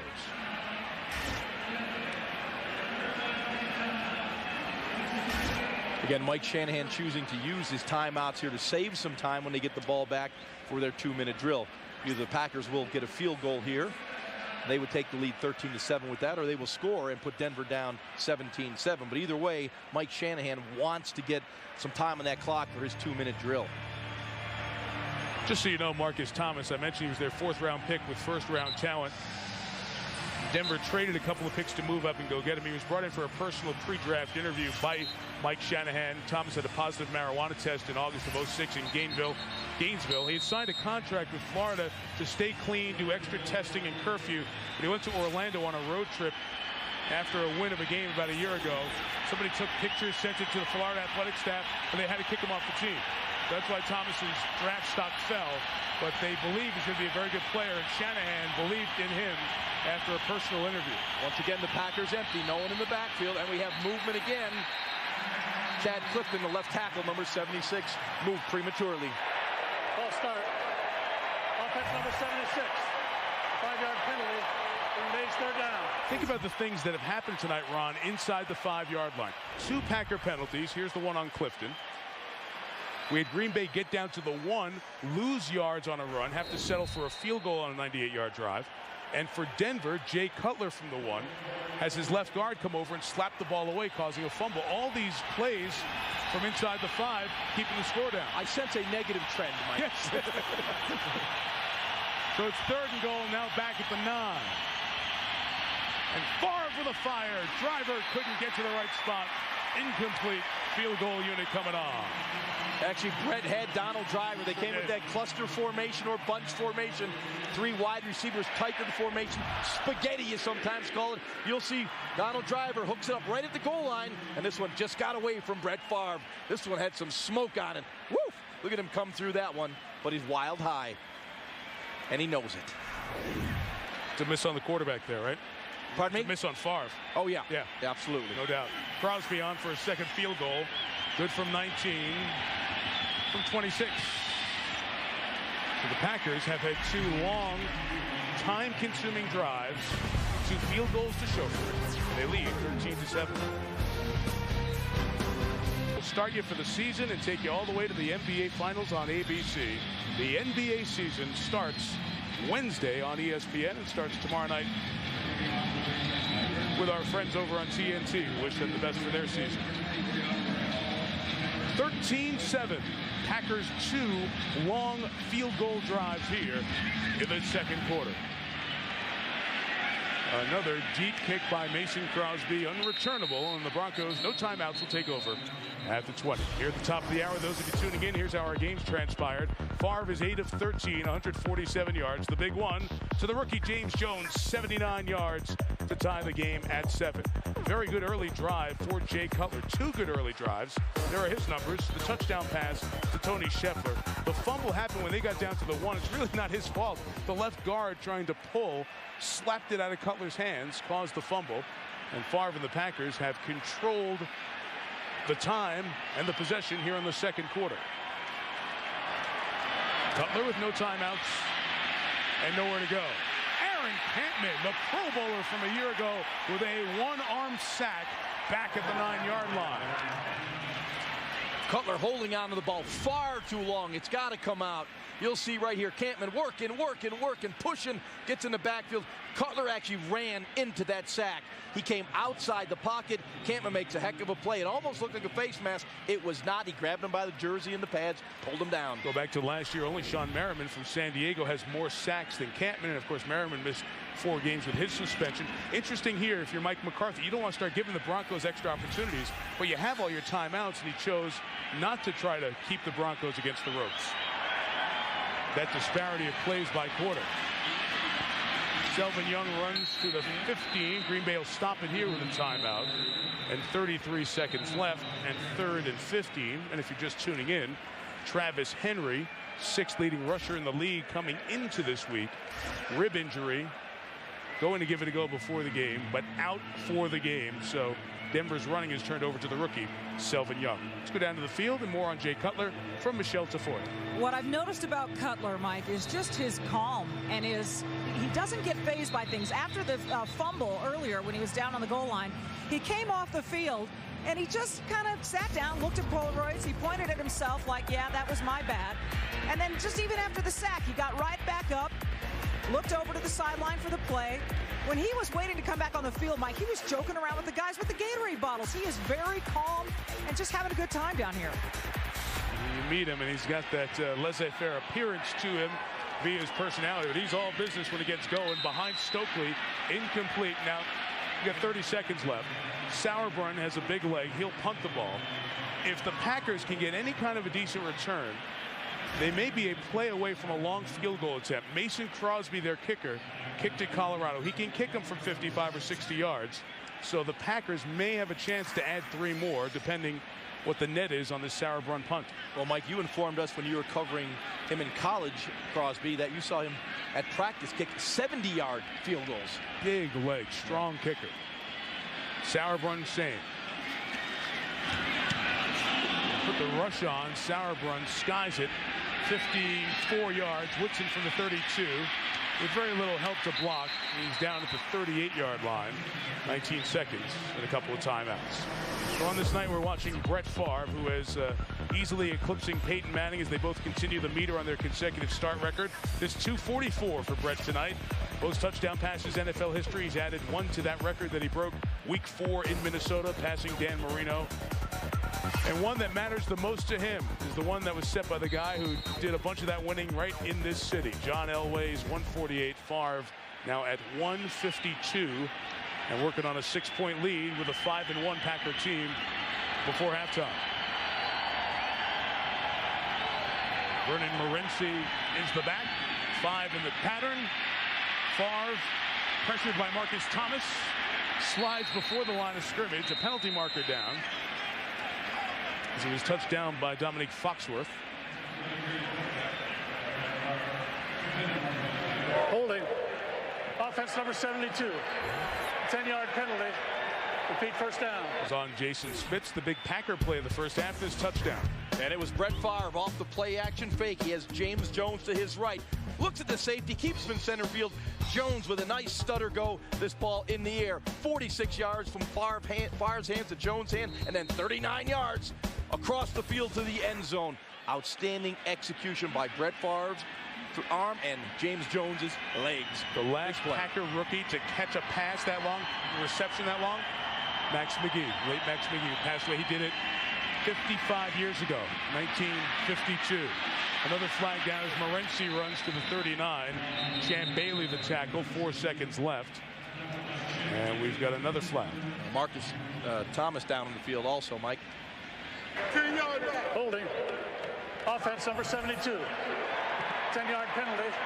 Repeat first down. Mentioned the last Packer rookie to ever catch that long. Max McGee was laid to rest in suburban Minnesota, in Minneapolis, I should say, yesterday or this past weekend. That one-arm catch from behind. Of course, after Boyd Dowler was injured on the 3rd play of the Super Bowl, McGee, who legendary storytellers will remind you, was out late at night, didn't think he was going to play, was hungover, but still went out and made the catch and made the play in Super Bowl I. The Packers win 35-10. Favre takes a knee, take it to the locker room. Green Bay gets the ball to start the 3rd. It's 13-7 Green Bay here in Denver. Now Chris Berman, Toyota, half. Favre and the Packer offense to the field first as we begin the third quarter here from Invesco Field at Mile High. Broncos trailing 13-7. You know why people like Favre so much, and I think on some levels maybe more than Brady and Manning, is because of the vulnerability that he has. That we've seen him both triumph and tragedy, and he reveals himself so much to us all the time. The others understandably hold back, understandably. But Favre has that special everyman quality that few people have ever had in sports. You see him and you say on some level what he's gone through, we've gone through, and you identify to a greater degree than with most people in sports. And literally, he's the same guy he was 17 years ago when he came into the National Football League. He's genuine. He's down to earth. The players rally around him. He's one of the guys. Now, clearly, he's not what Brady is now and not what Manning is now. But for so long, he was the face of the NFL. Well, let me tell you what he had in the first half. He had a running game. Ryan Grant, 14 carries, 81 yards. Some of Green Bay's attention to the run game, some of Denver's inability to stop the run. First down, Favre throw to the converted fullback Corey Hall. A gain of 1 into the sidelines. Here's Susie Colbert. Mike, the goal for the offense tonight was get the running game going. Mission accomplished. Mike McCarthy said at halftime that 90% of that was about commitment, finally committing to the run. He said they've also been talking about this for the last 15 days. So here are the numbers finally. 13 passes, 18 rushes for 89 yards. Well, coming in, they averaged 65.7 a game. And actually, they've been kind of thankful for the critics because the guys are really playing with a chip on their shoulder. And thankful to be playing Denver, too. You guys just don't stop people, so you want to emphasize it. Nice when you got somebody who's a willing participant. Left side, Grant. 3rd and 3 coming. Michelle Tafoya. Hey, I spoke with Mike Shanahan coming out of the locker room and found out that middle linebacker DJ Williams has torn his latissimus muscle. He's in there going to try to play, but he's having a tough time wrapping up on tackles. Now, as far as John Lynch, the safety, we saw early in the second quarter that he pinched a nerve. They've said since that point that he is probable. He has not yet come back in the game, and that includes most of the second quarter, including a goal line stance. I don't know why Lynch is not in there if they say he's probable, Mike. All right, Michelle, we'll continue to keep an eye on Lynch on the sideline without his helmet. Here it's 3rd and a couple of yards for the Packers. And Grant is stopped as a marker down as the pursuit came from Nate Webster and Ian Gold to those linebackers. Holding. Defense number 99. A 5-yard penalty and a first down. Alvin McKinley and a flag on the Broncos that keeps them from getting the ball back on a 3-and-out. So how about the Packers after the first couple of drives, a 3-and-out, then the long 79 touchdown yard pass from Favre to James Jones.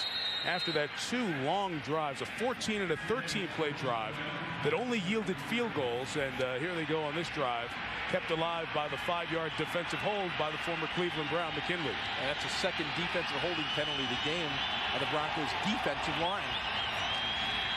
33, the pump and the throw is caught by Jones out of bounds at the 49-yard line. A pick of a 16, but there's a marker down back near Favre. Going to be a hold on the Packers.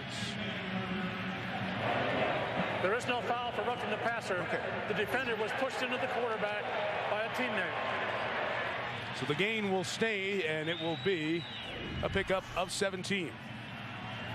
You'll see it here. Favre trying to get the big play with a little pump to the outside and the go.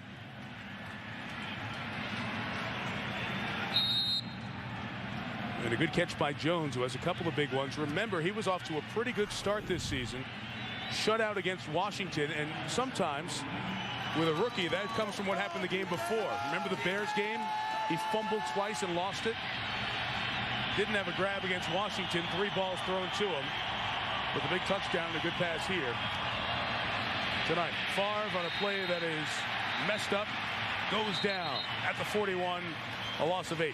Well, he was faking to the invisible man there. That was and once he saw that nobody was there, he decided discretion be the better part of valor. I will sit down right here and end this nonsense. As Grant went to the left, Favre went to the right. There was nobody there. Grant and the whole offensive line went to the left. Uh-oh. Get me out of here. That would give me the impression that Favre went the wrong way. That's what you said. Ryan Grant has played like 4 NFL games, and Favre started 244, who screwed up, right? Jason Spitz is the center, in for Scott Wells, who's missing this game with a sinus infection, byproduct of an injury to his eye socket a few weeks ago. Slipping and falling is Grant, 2 yards shy of the line. And now the Bronco defense has a chance to make a big play. 3rd and long coming. At some point, George, you do have to ask, and I mean, I know they're running against the Broncos, but you do have to ask yourselves, did they just forget for 6 games that they could run the ball? No, they could not run the football. They were calling plays, as I said earlier, 72% of their play calls in the first half were pass plays. You know, they just did, as Mike McCarthy admitted, he just didn't do a good job of managing the running back situation. Ruvell Martin, top of the screen. First snaps for him tonight. 3rd and 19 screen, Morency. Only a gain of a couple of yards. Champ Bailey started it. Tim Crowder, the rookie out of Texas, finished him off. And the Broncos defense will get off the field. An important drive here at the start of this 3rd quarter.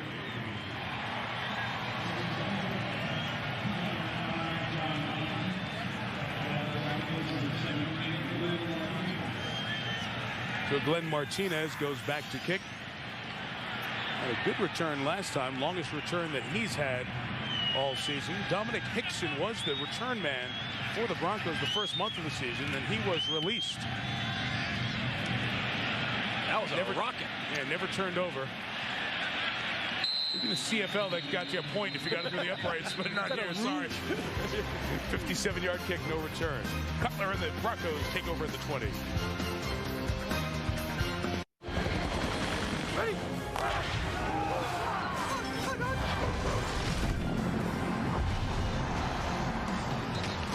Final game in October 2007 in the NFL. Wrapping up week 8 of the season. Tied at 7 after 1. Packers 2 field goals in the second. First Bronco drive for 24-year-old Jay Cutler, the 11th overall pick last year's draft out of Vanderbilt.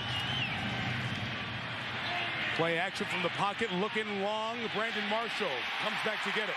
Gain of 26.5, first down. The play action is very effective against this Packers defense. In fact, coming into the game, they had a quarterback rating against them of 138.8 when their opponent used play action. So clearly this is the template that the Denver Broncos would like to use. Why would you use anything else? Exactly. 138 when using play action against this Packer defense. After the first down since the first quarter. The 46, no Travis Henry to run tonight. Selvin Young, game 6. SportsCenter 30-30, set for the update with Steve Levy. Leaves. Michael, baseball news. The Yankees have offered their manager job to Joe Girardi. They're negotiating a contract with his agent. Don Mattingly told the Yanks he is not interested in a coaching position next year. He also extended his congratulations to Girardi. And Cowboys quarterback Tony Romo reached an agreement in principle, 6 years, $67.5 million, $31 million guaranteed to stay with the boys. Stay current, ESPN News, SportsCenter after the game. And then after that, it's NFL primetime, the full recap of Week 8. Cutler hides it on play action. Nothing open, throws it away. Flag down the field. Marshall going deep. Al Harris in the coverage and 25 yards away from the ball. The flag comes down. It was Cullen Jenkins' pressure that forced Cutler to throw the play away. Illegal contact. Defense number 31. A 5-yard penalty and a first down. Al Harris. Cutler highlights first half. Yeah, very effective with his movement here. The play action setting up the screen. He looks to his left, comes back to his right to Selvin Young. Move the chains with the screen game. Again, the play action. Outstanding fake by Cutler. Then snaps the head around, squares the shoulders, looks for receiver, awaits the time to uncover and delivers the ball. Selvin Young with the carry to the right, gains about 3 yards to the 40. Colin Cole making the tackle. After that very good start for Cutler, 8 of 12. Limited opportunities. The Packers played ball control, and when the Broncos got it, Cutler did not help. They've gone right back to the play action game, which was effective in that first quarter, Mike.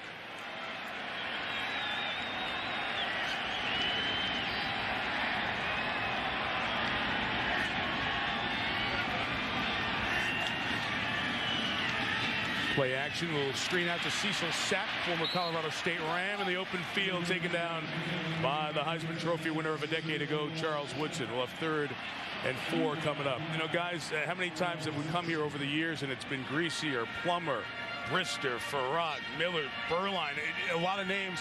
Who's going to be the guy to take the Broncos in the mantle that Shanahan had with John Elway, who was on the Mount Rushmore of quarterbacks for his generation? You know what? Cutler has kind of quieted that talk because they've seen the potential. Not the results yet. It's only his 12th start, but they've seen stability and a future and a potential in Cutler.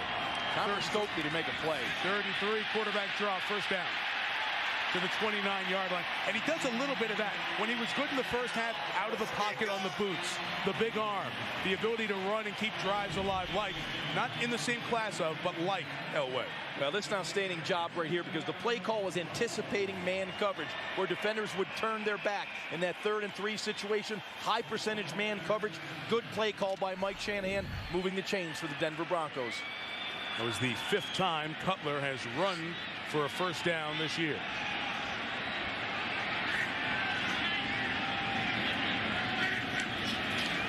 Number 29.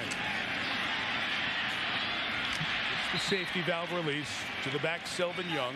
Gain of only a yard in front of Nick Barnett. It's interesting, of course, that you would mention him in the same sentence with Elway and say like Elway, but not quite Elway. Every other quarterback that has come in here has suffered terribly in comparison to Elway. The key to how good Cutler may be in terms of the fans liking him is that that's died down around Cutler. And so people are sort of willing to believe we don't have to make that comparison all the time because it's odious, and this guy may have the goods. I think he's also got the personality to handle the shadow as well. In the 28, screen set up, Young screen blown up by Johnny Jolly. The 6th-round pick of last year busts on through, and now it's 3rd and long. But what you're seeing, and we said this in the first half, what you're seeing with Denver right now is what has plagued them all year. They gain a lot of yards from their end of the field to the middle of the field, or maybe further down to the opponent's end, but they don't score. That thing that when they dropped the ball on the 1 and killed him, they've been doing that all along. Cutler's been throwing interceptions along with touchdown passes. He's been fumbling as well. They don't punch it in. That play made because Chris Cooper, in for Ben Hamilton at left guard, could not block Jolly. Now 3rd and 15. And Cutler, a rocket shot, is caught at the 17 by Glenn Martinez. First down. Outstanding throw once again by Jay Cutler. The first time he's really stuck the ball from the pocket. He's been looking a little frenetic in the pocket. Here he had Daniel Graham going down the middle against that cover 2. And then he had, of course, number 17, Glenn Martinez, coming back underneath. And he threw another laser in for the first down. And now they're in the red zone. And now you see, you know, if the pattern repeats itself, can they actually get a touchdown here? Well, that's a big conversion on 3rd and long. Sure. They had a moment ago, so at least they get into field goal range. Now can they convert it and take the lead? 4th receiver, Brian Clark, bottom of the screen. 2 receivers, 2 tight ends, 1 back. Cutler, nice pass to Young, or rather, Andre Hall with a flag down. Aaron Campman thinks he was held as he was coming in from that left defensive end spot. Holding. Offense number 64. 10-yard penalty. Repeat first down. That's Eric Pierce, and he's part of the story of this Bronco team. Eric Pierce holds Campman. You'll see right here, Pierce number 64 on Campman, 74. Clearly spins him around. You're going to get that right in front of the referee standing behind him. He will see that one every single time. I say Eric Pierce is part of the story. He's in his 2nd year out of Colorado State with all the injuries across the front and the turnover in a lot of the skilled players. Eric Pierce is one of the only familiar faces from a year ago for Denver. Selvin Young runs right. Tackled by Brady Papinga, and a flag down at the 19-yard line. Is there a flag on every player? Or is it just me? It's the teams. I mean, they are causing these infractions. They've been pretty easy to call tonight. Holding. Offense number 17. 10-yard penalty. Repeat first down. That's the receiver, Glenn Martinez. So Pierce, okay, he started in week 8, the 7th game for the Broncos last year. We'll talk about that in a second. We have an injury on the far side with the Packers. As the Packer player that's injured is down, we'll step out for a minute. It's purple everywhere. The logo for the Colorado Rockies adorned on the buildings that look from lower downtown. Just a great area of this Denver city on through the downtown business district. The injured player was Ryan Pickett. He was helped off the field, not putting a lot of pressure on what appeared to be a leg injury. In the interim, as he's out, it's 1st and 25 for Cutler and the Broncos. Pass for Stokely incomplete. No flag on Woodson. Second down coming up. I want to get back to Eric Pierce a moment ago. I mentioned that he had a penalty flag. You go back to the 7th game, week 8 last year. Eric Pierce is the only starter on offense who's still starting. Injuries and a lot of roster turnover. Flip it to the defensive side. Only 5 guys are starting. John Lynch is out for most of this game with his pinched nerve injury. What's the point? You only have a half dozen of your 22 starters in exactly 1 year. Game 7 last year to Game 7 this year that are still out there. So this is, even though it's a team we always think of as a playoff contender, one of the 4th or 5th teams in the AFC right now, they are a team in transition as well. Cutler second down, Selvin Young to the 20-yard line. A.J. Hawk there to help on the tackle with Al Harris, 8 of 11. I think I can answer that, Dr. Tirico, if I get the chance. I think I can. Dr. Tirico. Mike Shanahan has a unique relationship with the owner, Pat Bowlen. Mike Shanahan can do anything he wants to do. And this franchise, which has won Super Bowls, likes to compete for the Super Bowl. Jaws, you know there's a lot of teams happy to make the playoffs. Mike Shanahan wants to win the whole deal, and he brings players in, and if they don't work, he brings in new players, brings in Dre Bly, brings in Travis Henry, brings in Daniel Graham. He's trying for the whole thing all the time. Brought in John Lynch. He makes a big change at quarterback. If it doesn't work, they try it again next year, and he has the ability to do that. Cutler in trouble in the sights of Campman, who brings him down for the 2nd time tonight. 7 sacks on the season for the Pro Bowler who had 15.5 a year ago. Clearly on Jay Cutler. He had time in the pocket to get rid of the football. He held on to the ball. Pierce did a good job on Campman originally, but then all of a sudden, the roof caved in. Sack for Campman. The good news is you have a very reliable field goal kicker in Jason Elam. Playing his 227th game as a Bronco. Only John Elway's played more for this franchise. The 37-year-old kicks from 45. Out of the Sauerbrunn hold. And Elam knocks it through to make it a 3-point game. And as you pointed out at the beginning of the show, if not for him, they could be 0-6. That's the best weapon they've got, that guy's foot. The Packers 5-1 in the NFC North, needing to win tonight to stay ahead of the Lions for the lead in the division. You just mentioned the Browns and the Lions as being positioned to lead in their divisions. And what were the odds on that at the beginning of the year? Not so much. A returnable kick for Tramon Williams from a couple of yards deep. And Williams is met at the 21-yard line by Jordan Beck, and he's down there. Penalty marker down right at the spot of the tackle. This will be penalty 17 of the night. During return, holding, number 57 of the return team. 10-yard penalty, 1st down. Jason Hunter, the flag. For Brett Favre, a long field with 2:54 to go. Favre, 12 of 17 and 1 long touchdown. He and the Packers lead just by 3. For Green Bay, trips to Denver have been rare. Wins have been non-existent. I've got that sign. Do you? Because I think they exchanged the sign at halftime. I beat you to the punch. I knew you were going to go after it. Packers 0-5 here in the preseason, 0-5 here in the regular season all time.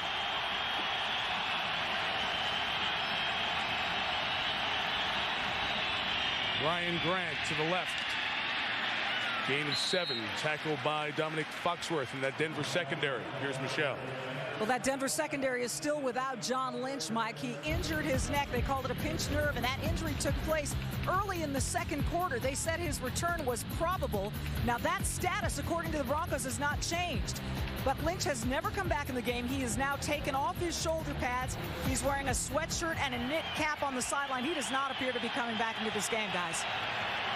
Game 218 of his 15-year NFL career. Again, personnel running in for the Broncos as Favre comes back to this side. And a hang-on connection for Greg Jennings, who's brought down by Foxworth at a gain of only a couple. The mark, though, is past the 20, and Green Bay will have a first down. Where does Brett Favre throw it? Inside the numbers, over the middle, and then outside the numbers, getting to the edges. See, the most in the NFL run inside the numbers first 6 games. A little flip tonight. Yeah, and it's surprising, but you know how Brett Favre is. He loves to challenge. Now he's going after a couple of the best corners in the National Football League, in Champ Bailey and Dre Bly, and he's throwing it to the outside. Vernon Morency is the running back.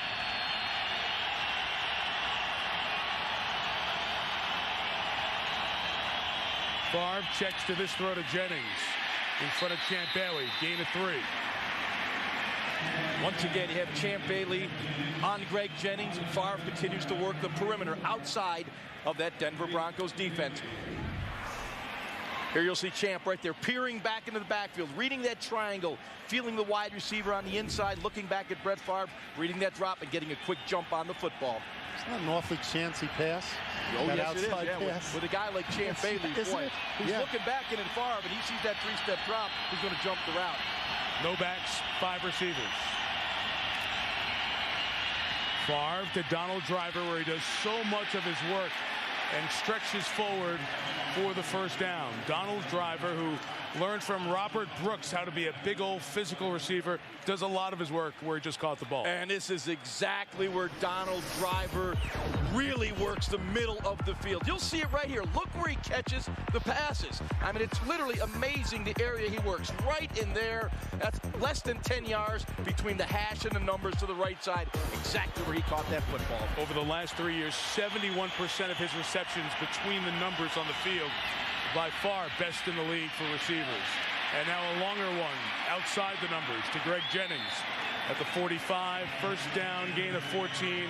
Packers moving the ball as the third quarter spins down. The chess match continues. The Broncos bringing the 8th defender down in the box to stop the run. You have the isolation one-on-one routes on the outside. Deanna Favre watching. Her husband's team didn't score in the third, but they still lead. Packers, Broncos, the most famous meeting, Super Bowl 32, the 31-24 Denver win. Elway against Favre. Broncos' first Super Bowl title. Statistically, better day for Favre.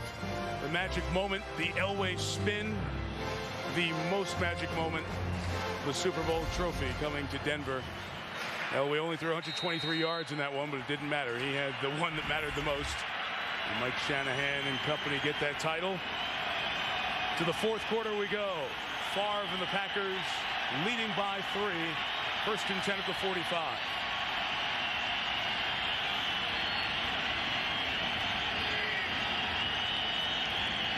One back set, running out of it. A gain of 5 with Ryan Grant. Well, for the quarter century, it'll be Montana, Marino on that Mount Rushmore quarterbacks. Elway and certainly Brett Favre will be there as well. The comparison of these guys and their wins, they've combined for 300 wins. Favre with more touchdown passes, the 3-time MVP of the league, and the couple of Super Bowl appearances, 1 title. Elway, the 2 Super Bowl victories. What's nice about that is they had a chance to face each other in the Super Bowl. Which Tom Brady and Peyton Manning won't do, remaining with their teams that exist now. Nice for Elway and Favre, guys who compare themselves to each other. Manning and Brady are playing the half Super Bowl on Sunday. Right? Play clock out. Favre didn't get the timeout quick enough. Yeah, the Broncos were showing blitz zero coverage, man-to-man across the board. They were going to bring 7, cover the 4 wide receivers, man-to-man. Favre was trying to get out of it. Delay a game. Offense. 5-yard penalty. Remains second down. Packer penalty number 11 tonight. One of the nice things that that Favre was talking about yesterday, as you talk about a lot of different you want to take it, Charles? Yeah, here we'll see it right here. Here you're looking man-to-man, man-to-man, man-to-man, man-to-man. The pressure was going to come. Favre was trying to get out of that play to attack that man-to-man coverage, but the clock ran down to 0. Similar personnel, different defensive look. 2nd and 11.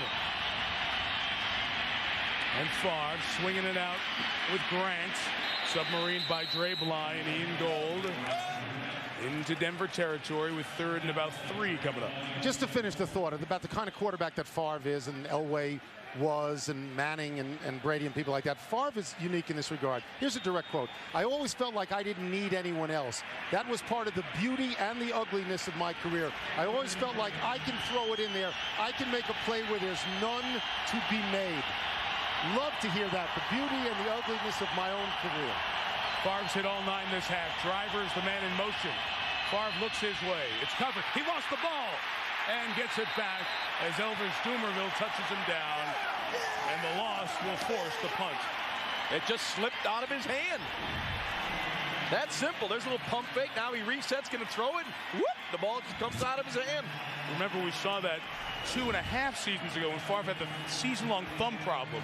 It seemed like once a game the ball would come out on that pump. That was one of the early years when people wanted him to retire. There's like 3 different decades when they want him to retire. He's still out there, still doing well. John Ryan can pin his team inside the 10. Martinez will let it go and roll straight over. And a penalty marker thrown on the contact after the 54-yard kick. So let's check this flag. If he signaled for fair catch, he cannot block. That's right. And he picked off Aaron Rouse. I'm not sure I saw the hand go up. Neither am I. And again, we are using 6 officials here since the touchdown in the first quarter after the injury to the back judge, a hamstring injury to Jim Howie. So 1 less than normal, but still plenty of flags. There is no foul for interference with the opportunity to make a catch. The receiver did not signal for a fair catch. So the Broncos will take over at their own 20, and when we come back, joining us to watch the drive is the actor Vince Vaughn. Funny Man joins us here in the booth in Denver. Bronco ball at their own 20 for the 4th consecutive possession here in the booth. We are joined by Vince Vaughn, who brought his 4-year-old nephew to see the first football game for him. That's right. I'm sorry if I'm a little distracted. The cheerleaders just got done doing a routine. With the altitude up here, I'm terrified one of them might faint. I was just going to make sure they were all okay. Yes, my nephew's here. Dexter, it's his first game, so he's down there waving stuff. He's having a good time.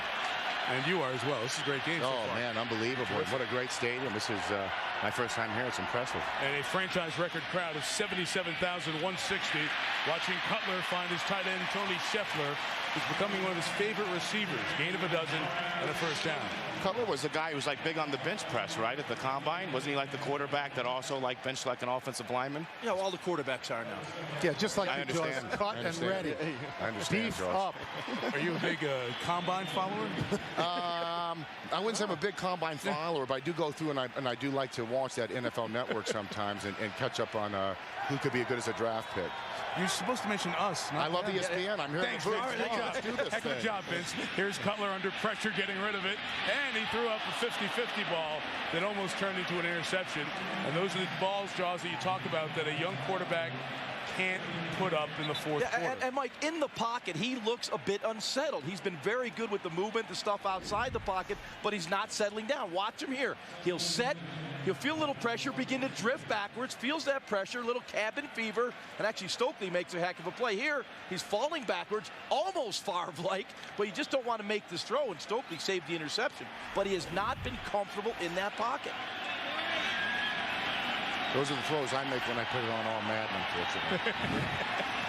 2nd and 10. Lines in and throws Stokely. Did he hold on? Yes, he did.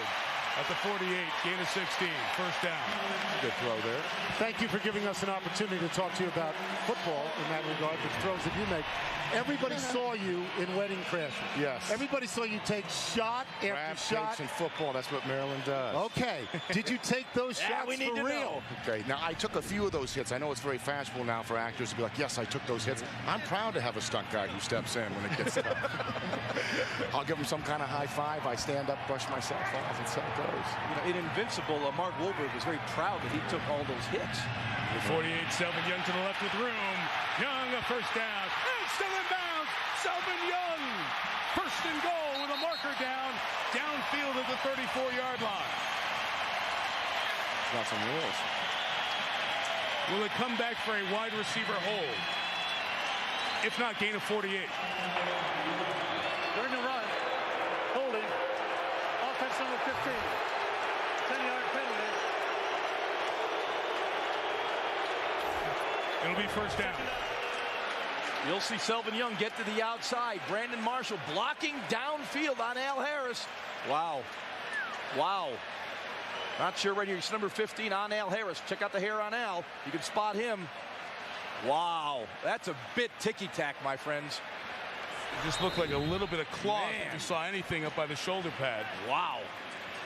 We'll be playing flag football if they call that holding. So it happened downfield. Bring it back. So it remains first down and 2. You usually don't see that, but it did remain first down. And this carry by Andre Hall will give Denver another first down at the 41-yard line. Go back to Vince. Enjoying the game. We had to stop you there because it looked like a touchdown. It's a close game here, and Favre's been having a great season. I'm a Bears fan, so he's beaten us many times, but he's such a great quarterback. It's good to see him playing. We didn't know if he was going to quit. It was like the Judge Farewell tour for a while with him, right? He's going to stay, he was going to go, but he's having such a great year. It's great to see he decided to play. And what has happened to the Bears? Yeah. That's one of the big Well, they got some injuries and going through some stuff, but I really like Lovie Smith. I think he's a good coach. Chicago 3 and 5. Marshall lined up in the backfield. He might throw it back to Cutler. He's looking for a place to get free. His play's still alive, and Marshall keeping the play alive. Got away from Campman. Now picking up blocks. That's a lot of work for a loss of 2. I was going to say, where's the Stanford band? The way that was developing. Looked like Trinity out there. Aaron Campman did as much running as Marshall did. Watch Campman and Marshall on this play. Campman, number 74, he'll chase them back. Now he's on the ground. Going to get back up. On the ground again. Get back up and chase him. That is effort. Here he comes and makes the play. In the old days, in the wide world of sports, that would have been rodeo. Just couldn't get him down. You know, I see one of my dear friends, Carl Hairston, on the side of the coach's D-line in Green Bay, and he said Aaron Campman has been grading out at 100% this season, playing terrific football. Went to the Pro Bowl last year, playing at that level again this year. Cutler will take a timeout. 9:11 remaining, fourth quarter. Vince Vaughn joining us in the booth. Denver trying to drive for a game-tying field goal. Some of the images of this final Monday in October in a place where they were calling it Rocktober because of the Rockies' success. And now it's back to Broncos country. On that long play a moment ago with Aaron Campman, since Brandon Marshall was looking to throw and Jay Cutler went out to be a receiver, it's technically a sack. So Campman has 3 on the night, 8 on the season. Oh, this is flag 20 of the night on Matt Lepsis. Ball start. Offense number 78. 5-yard penalty. It remains second down. Let's go back to that last play with our player tracks. We said it was a lot of running for 3 yards. Look at the player track. It's something between a map of the U.S. and a Colorado buffalo without the horns and the steer. Look at this. Or a Buffalo Bill. True, Buffalo Bill. But in Colorado, it would be a Colorado buffalo. And our scientific crew says that was 70 yards of running for a loss of 3. A scientific crew? We bring a lot of people, Jaws. Junior college graduates, Jaws, pay no attention. After the flag, second and 18. Cutler, dangerous shot through the middle. That was almost a Nick Collins interception. It's incomplete, and a flag thrown well after the play. And it's going to be on the Packers.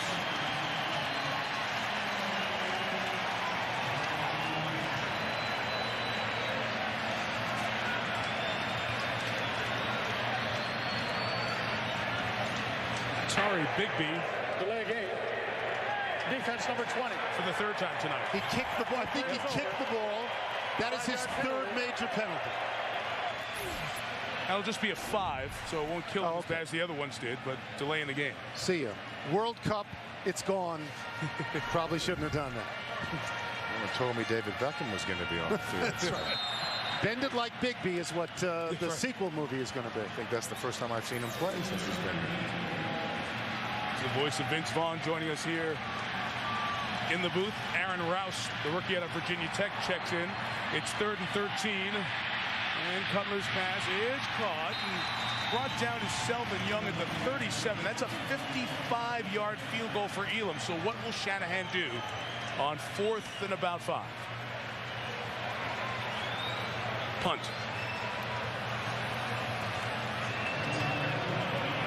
Excellent job by Nick Barnett in the open field tackling Selvin Young. Nick Barnett having one heck of a season. The fans reacting. I think they wanted him to go for the field goal. Hey, it's too early. It's like 8 minutes too early for Elam to kick, right?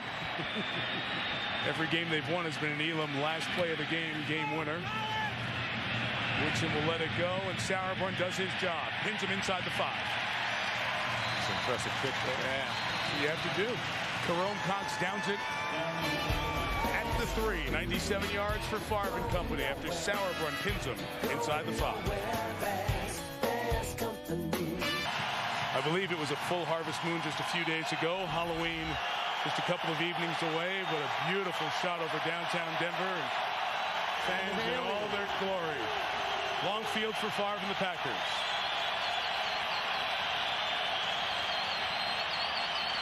Favre from his own end zone, complete to Greg Jennings. Second time Favre has thrown from his own end zone and created breathing space to the 21. Gain of 18, first down. Clearly, it's nothing for Favre to be backed up like that. They went 99 yards for a field goal earlier. This would be 98. Easy, piece of cake. Nice job by Favre. Once again off the play action. The Broncos committing at 8th defender of the box. You have the one-on-one on the outside. Greg Jennings beats Dre Blythe. Another throw outside the numbers on these corners against the norm thus far this year. Favre is 10 for 10 in this second half. Ryan Grant, loss of a couple of yards. Nate Webster with the push. You have a movie coming out. Fred Claus, Yes. kids movie, right? It's it's the same director as Wedding Crashers, so it turned out really funny, and adults really like it, but it's good for kids too. It's a PG movie. The comedy comes more from kind of a smart place and going like Crashers, which is more of a kind of a shocking place, but really everyone's really enjoyed the film. David's such a good director, did such a good job with Wedding Crashers. Wedding Crashers is not necessarily a kids movie. No, not Crashers, but Fred Claus is. 2nd and 12. Grant lost yards, and now is 96 on the night.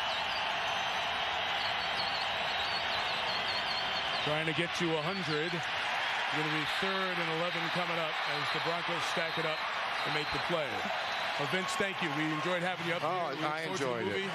Thanks for having me up here. We're sorry about your Bears, but we like you. I appreciate it. Yeah. Thank you. And the Bears will be back, my friend. Good to see you. Enjoy watching your show. Right, John, it's a real pleasure. Oh, my pleasure. Nice talking to you guys. Vince Vaughn joining us here in the booth. This crowd will get loud with 3rd and 9, trying to get the Broncos back with the ball in good field position.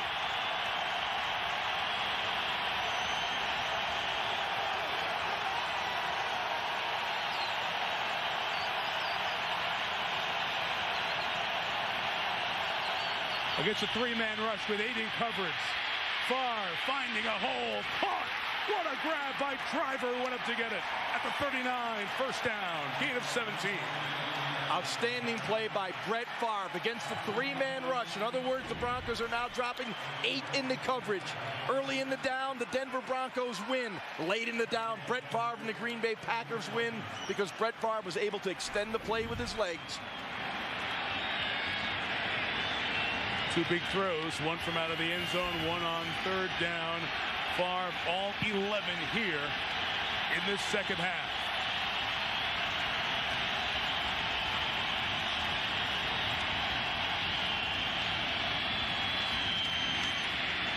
Grant with a gain of 3 yards gets him over 100 yards. You have to go back to Amon Green last year to find the last time that a Green Bay running back had an over 100-yard game.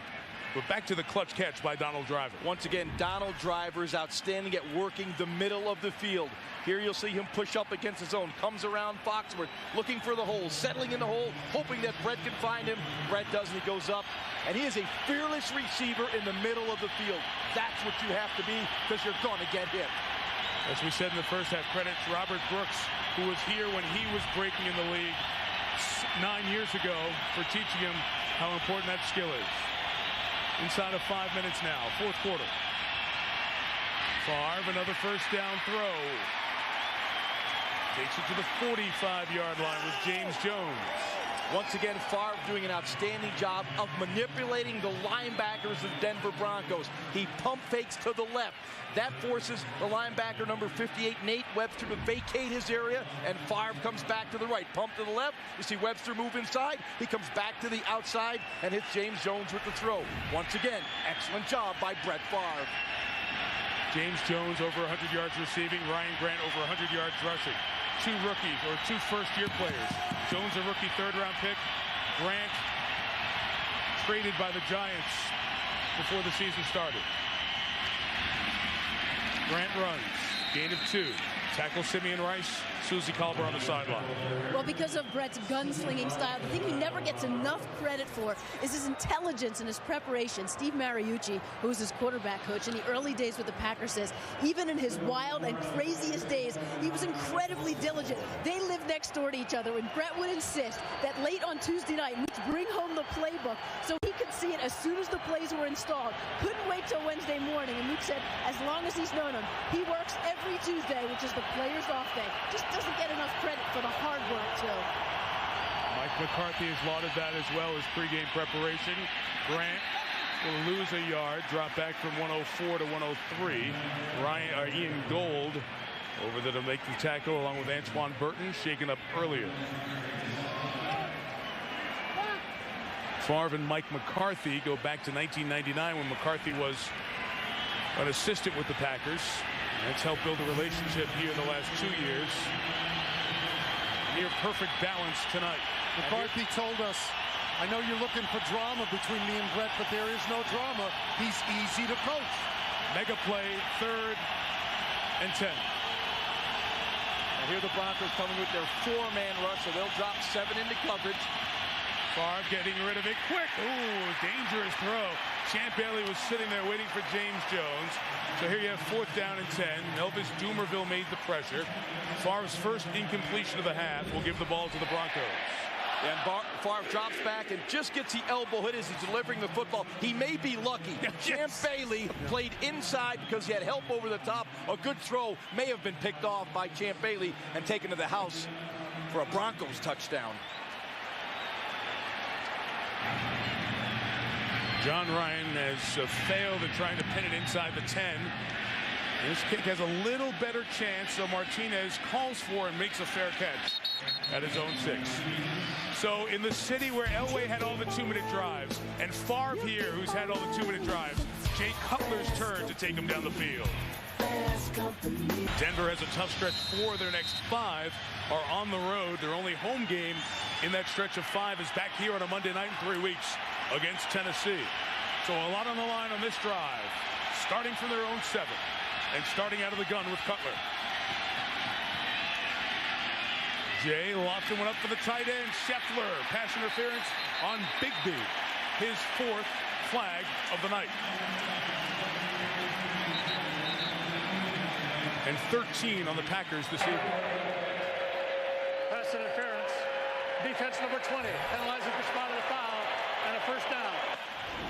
Jay Cutler recognized the size mismatch. He has Scheffler at 6'5" against 5'11" Bigby. He throws it up, hoping Scheffler can make the play. He does not, but he does get the interference call.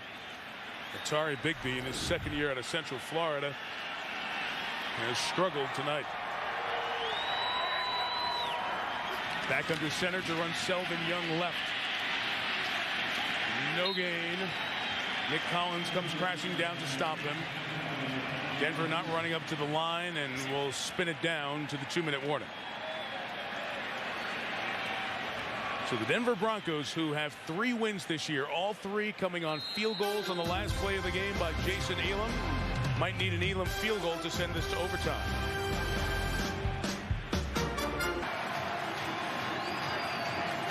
The 24-yard line, it's 2nd and 10 with the 2-minute warning. Denver has 2 timeouts remaining. Broncos now using their 3 wide receiver set. Much more aggressive approach right now.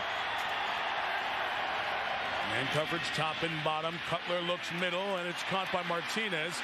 The 29-yard line. It's going to be incomplete. Incomplete. Come in and say the umpire that it hit the ground, and not much protest from Martinez. 3rd down coming up. KGB, Kabir Gbaja-Biamila, may have deflected this with his elbow. He sure did.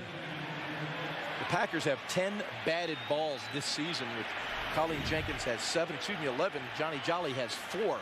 They get their arms up, so Kabir just chips in with 1 there. Look very close to Martinez getting it, but upstairs they choose not to stop it for review. 3rd down and 10. Cutler's throw to Stokely is a catch. Did not get out of bounds, and now we have 4th down. We have 4th and about 2.5 coming up in front of Charles Woods in that grab. Shanahan's going to take timeout. Got to do it there. Pretty much game on the line when you come back. 4th and a couple. SportsCenter next. GMC Monday Night Postgame here with Steve Young, Emmett Smith, and Stu. Start looking ahead to Indianapolis, New England, and the Yankee deal. 4th and a couple. Jay Cutler trying to engineer a game-winning drive. This is career start 12. He's done it 3 times, thanks in large part to Jason Elam. But this is 4th down and 2. Ron, what do you see? High percentage man-to-man coverage by the Packer defense in this situation. Now the mobile ability of a quarterback becomes very, very important. I would like to see Jay Cutler move, or maybe even a quarterback draw. Ball game on the line for Denver and Green Bay. 4th and 2.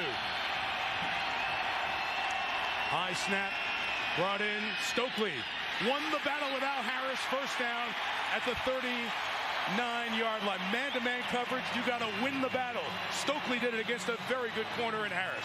That's why he's called the slot machine. You put him out there, you get him the one-on-one. You'll see Cutler hang in the pocket. He eyeballed Stokely all the way. This was purely a route designed to get it to Stokely. You know, there's about 65,000 people here, maybe even more. When they see 6 on Cutler, they're hoping for 7 in Elway. When they see a throw like that, gives them hope. Absolutely. 2 safeties behind the man coverage you see on all 3 receivers. Linebackers dropping as Cutler throws for Stokely, who wants a flag saying he was held. So does Mike Shanahan. None coming. Aaron Campman knocked down Cutler. And believe it or not, the Packers blew the coverage. Brandon Marshall was wide open coming up the left side. You'll see Campman right here. Another good move on Pierce. Quickly in on Cutler. Pierce got to do a much better job jamming at the line of scrimmage. Aaron Campman can get ahead of the airfare and book an early flight to Hawaii for the Pro Bowl. Yeah. Going back with another night like this. 3 sacks, 8 on the year. $1:27 left. 2nd down, blitz picked up. Brandon Marshall flag down. Marshall stays on his feet. Big runner. Marshall all the way to the 26. We'll check the flag. If it stands up, the gain is 35, and they're in Elam's field goal range. And for all the world, it looks like contact with Harris. And holding against the Green Bay Packers, it looks like.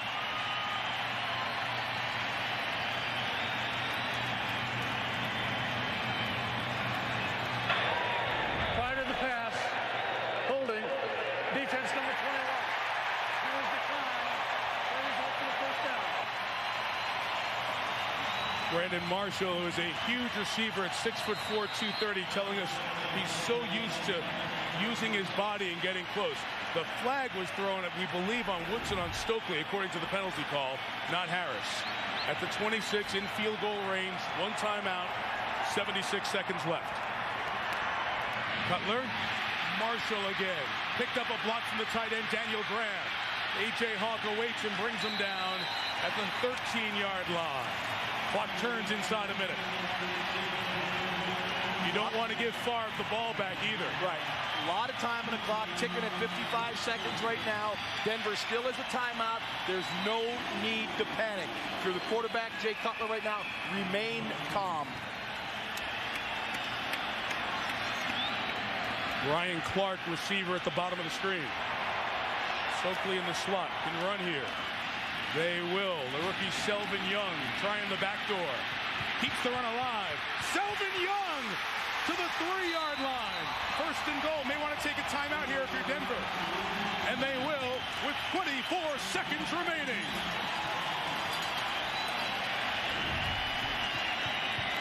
This is a patented stretch play by the Denver Broncos. Good penetration by the Green Bay Packers.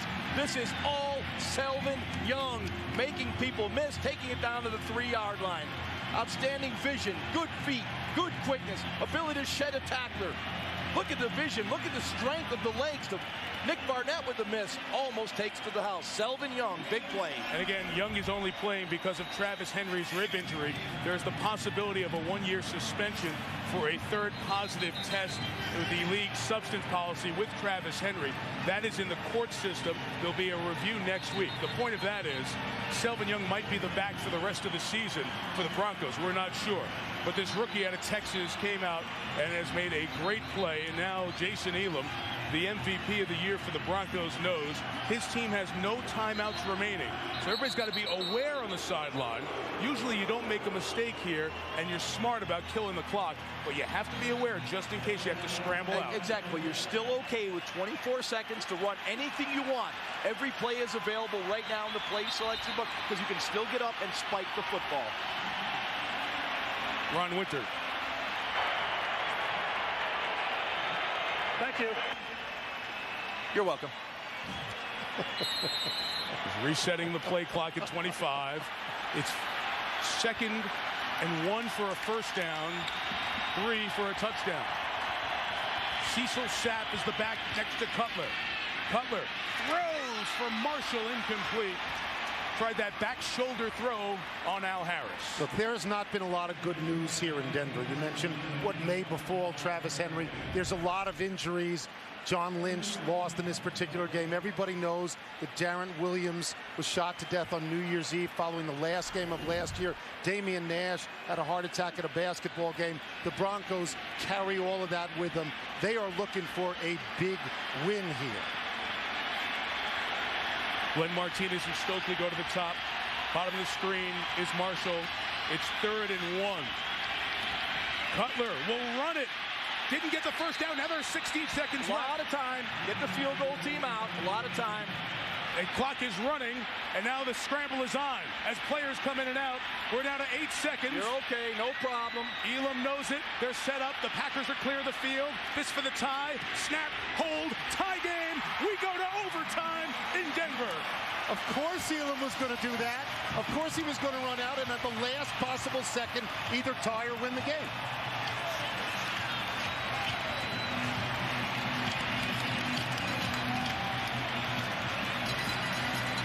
How about that scramble drill on both sides as Cutler runs to try to get the first down? Doesn't matter if we got it or not there because they're out of time and they're out of timeouts. So here comes the personnel in and out. And Cutler, you got to be ready, bud. Here comes 7 Broncos on, 7 Packers.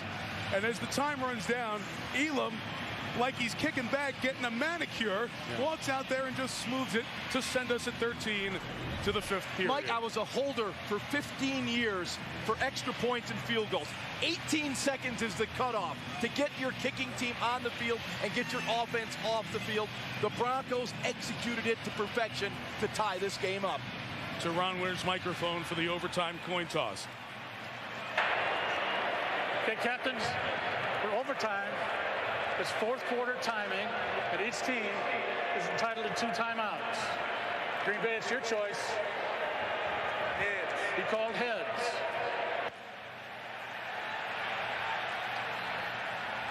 It is heads.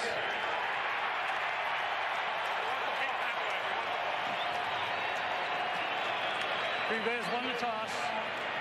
Elects to receive. It'll be Green Bay ball. The Broncos played one of the few overtime games thus far this year. They won at Oakland. Elam the hero again.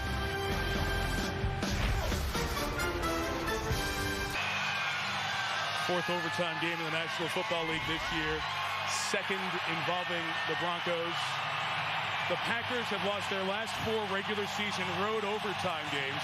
Their last road overtime win was in Tampa in 1983. It was the last game Howard Cosell announced. Wow. It's been a long time since they won an overtime game on the road. Todd Sauerbrunn kicks off to start off OT. Brought in by Bodiford. Sean is upended at the 17-yard line by Andre Hall. And now Brett Favre walks onto the overtime stage. Now, if you believe in all the rules of drama, Brett Favre is to either win it or lose it. You know what I mean? Either makes some great touchdown pass or he gets intercepted. You want it in his hands. He's been a star for so long. This stage would seem to suit Brett Favre.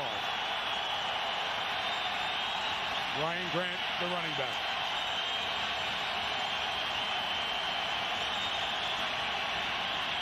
Play action from the 18. Want it all. Deep down the field. It is holding by Greg Jennings. The Packers win in overtime. Unbelievable.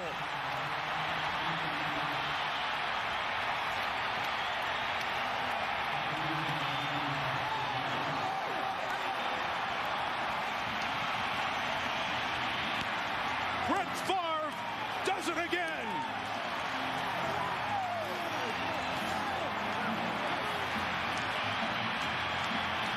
An 82-yard game-winning touchdown to Greg Jennings, and the Packers are 6-1. Once again, off the play action, Brett Favre. He knows he's got the single receiver to the outside, the isolation route. Greg Jennings beats Dre Bly. An outstanding throw from Brett Favre. The ball came out of the sky. This thing hung up in the air. Who said Favre doesn't have the arm, the cannon? Look at him. He's excited. He's got it. This is exciting for Brett Favre. What a way to end a terrific football game. He's the guy you want on this stage. He beat Bly once in the game. He beat Bailey once in the game. As you said, Jaws, he had underthrown passes last week against the Redskins. You stood out on the field with him. You said he put his toes on the 50 and hit the pylon with a laser. So the arm is still there. No problem. Who else would you want on center stage in a circumstance like that? And in one play, boom, ball game. And Deanna Favre, who was with us and has been with Brett every step of the way and seen all the highs and lows, with another scrapbook moment in the legendary 17-year career of the guy who's 38 and acts like he is 8. Favre does it again. Right there is why you love Brett Favre. That little kid enthusiasm, that passion to play the game. You'd love to see him continue to play. Jaws threw the longest overtime pass in NFL history to Mike Quick, 99 yards. That is the second longest pass to end the game in overtime in NFL history. It ties it at 82 yards. You held out on us, Jaws. You never bragged about that. The Broncos fall to 3-4 and go to Detroit next week. The Lions a game behind the 6-1 Packers, whose dream season continues at Kansas City next week. With Susie Culver, Michelle Tafoya, Tony Kornheiser, Ron Jaworski, I'm Mike Tirico. We'll hear from Favre and all the big people involved on SportsCenter coming up next. Good night from Denver. Steelers-Ravens next week. See you in Pittsburgh.